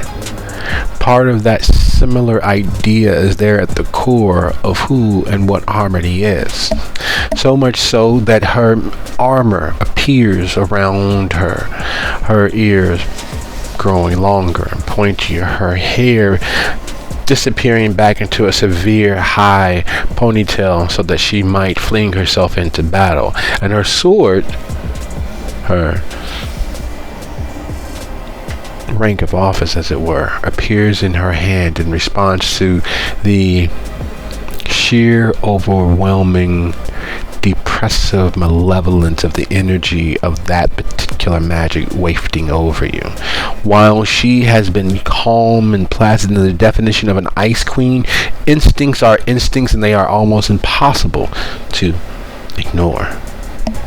While for you, no such change, no such dropping of the mask. However, there is an attenuation towards that second story where Aurora's apartment once was. That feeling that something dark, slick, and slimy is crawling over your skin behind all of that army of ants.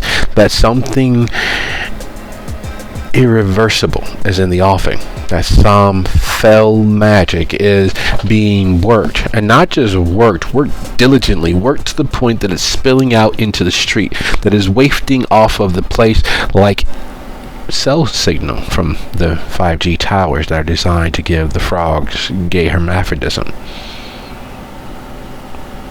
Like those 5G towers that are designed to, make you magnetic. Those 5G towers that will give you, give all the men ovarian cancer and all the women testicular cancer. That magic is definitely there to make sure you are easily tracked and traced. That magic is there to eat away the very fabric of American modern society. That magic there is going to walk up and punch your grandmother in her teeth.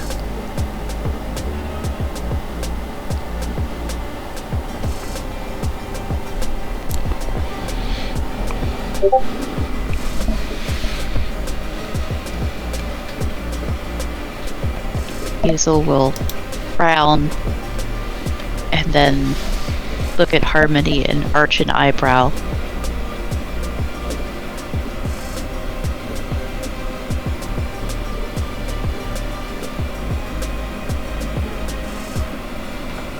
I suppose an outfit change could be useful.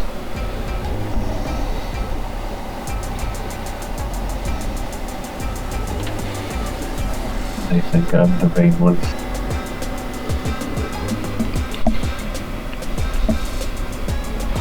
And while inside, in front of the mirror,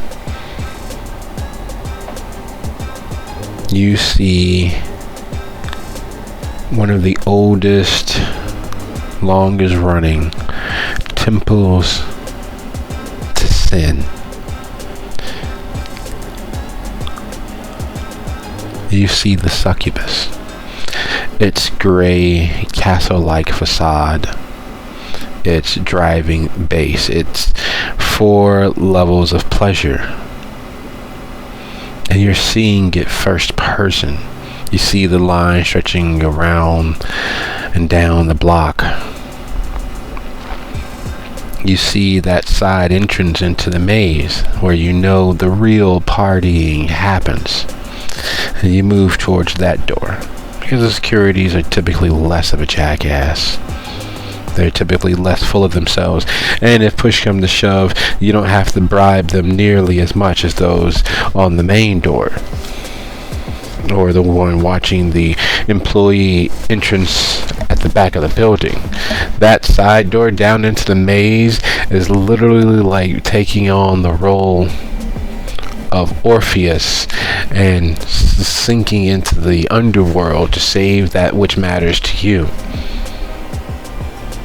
To rescue your one true love and come back to the land of living with them.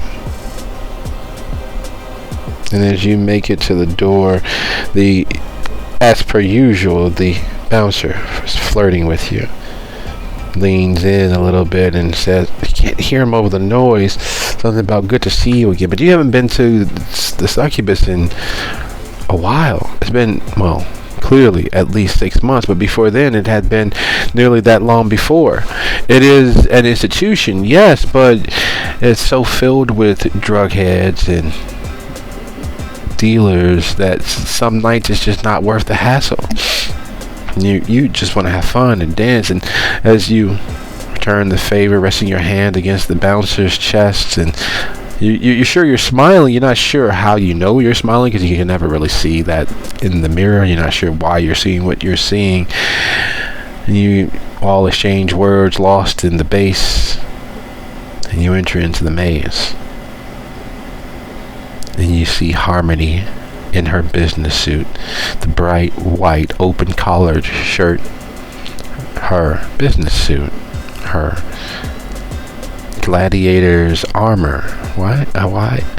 And you see Hazel there, her lips darker than old blood, her hair equally dark, though with no tinge of red. It is a slick ebony sheet. And as you settle in at the table, and Summer, the waitress, roller skates over and drops off your drink and sits Kira's drink there, empty, in that seat, and skates back off. You realize that, yes, this jacket looks absolutely gorgeous. These pants fit perfectly, though you are missing a pair of blue jeans that you could, not as you think about it. You were looking for them because they're just tight enough that they offer you almost perfect movement. They stretch really well, both forwards, down, sideways. It's a good pair of jeans. Yeah, the outfit's great.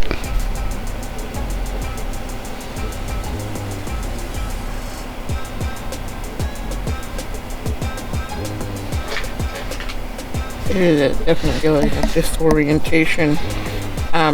When the hand put itself against the guy's chest, was it the same like nail polish and design that she has currently? Yes, but you did put this polish on 4 days ago.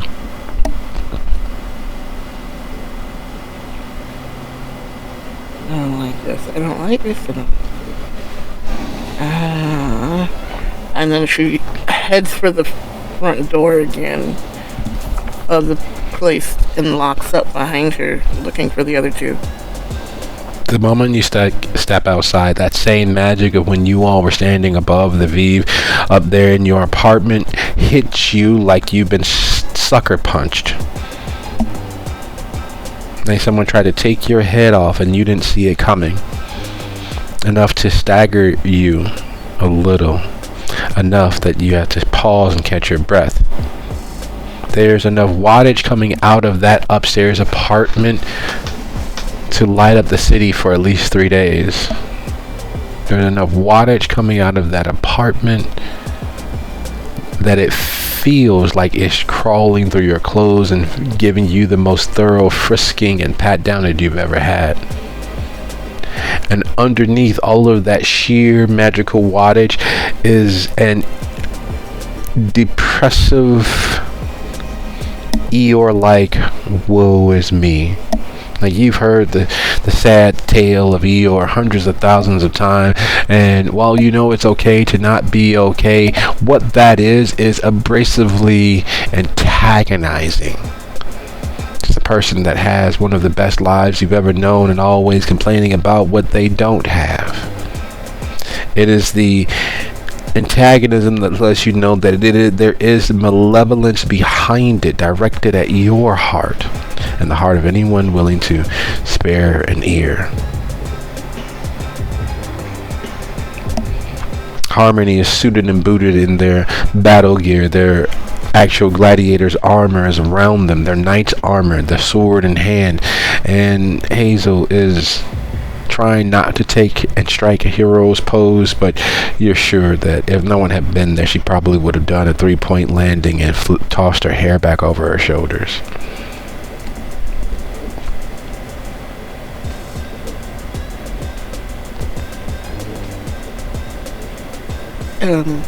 Kind of doubled over, kind of gripping at her midsection. She's looking at the two of them, catching her breath. That has to be stopped. That has to be stopped. But I found the others. They're at this club, Succubus Club. They look just like you. But darker hair, dark lips, business suit, and me, and the jeans that are missing. And they're at the Succubus Club, the others of us.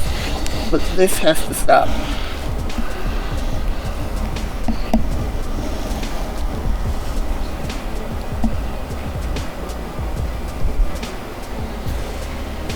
Was there an extra Kira?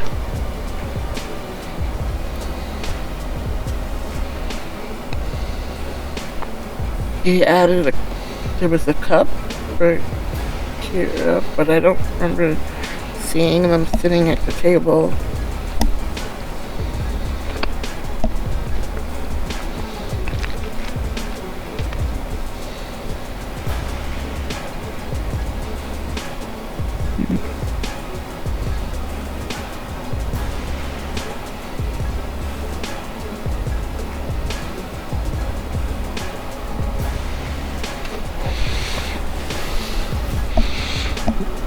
And with that answer, the question is raised, how do you know it was for Kira?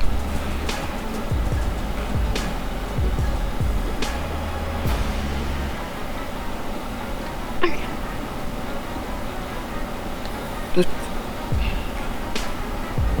position, we put a cup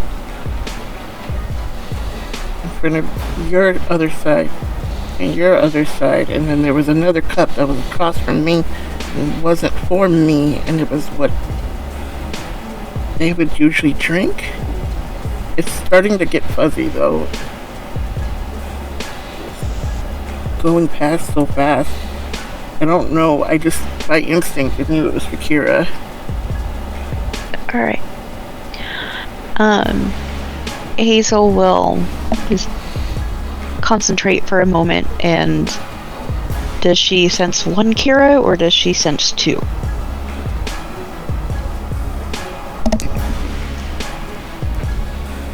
She senses one.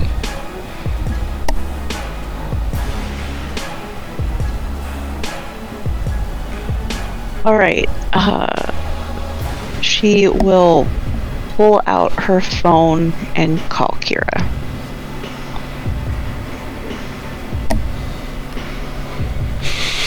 Like most of the population, Kira keeps her phone on silent, as too does Hazel. And as you open the phone to dial the favorite number in your phone,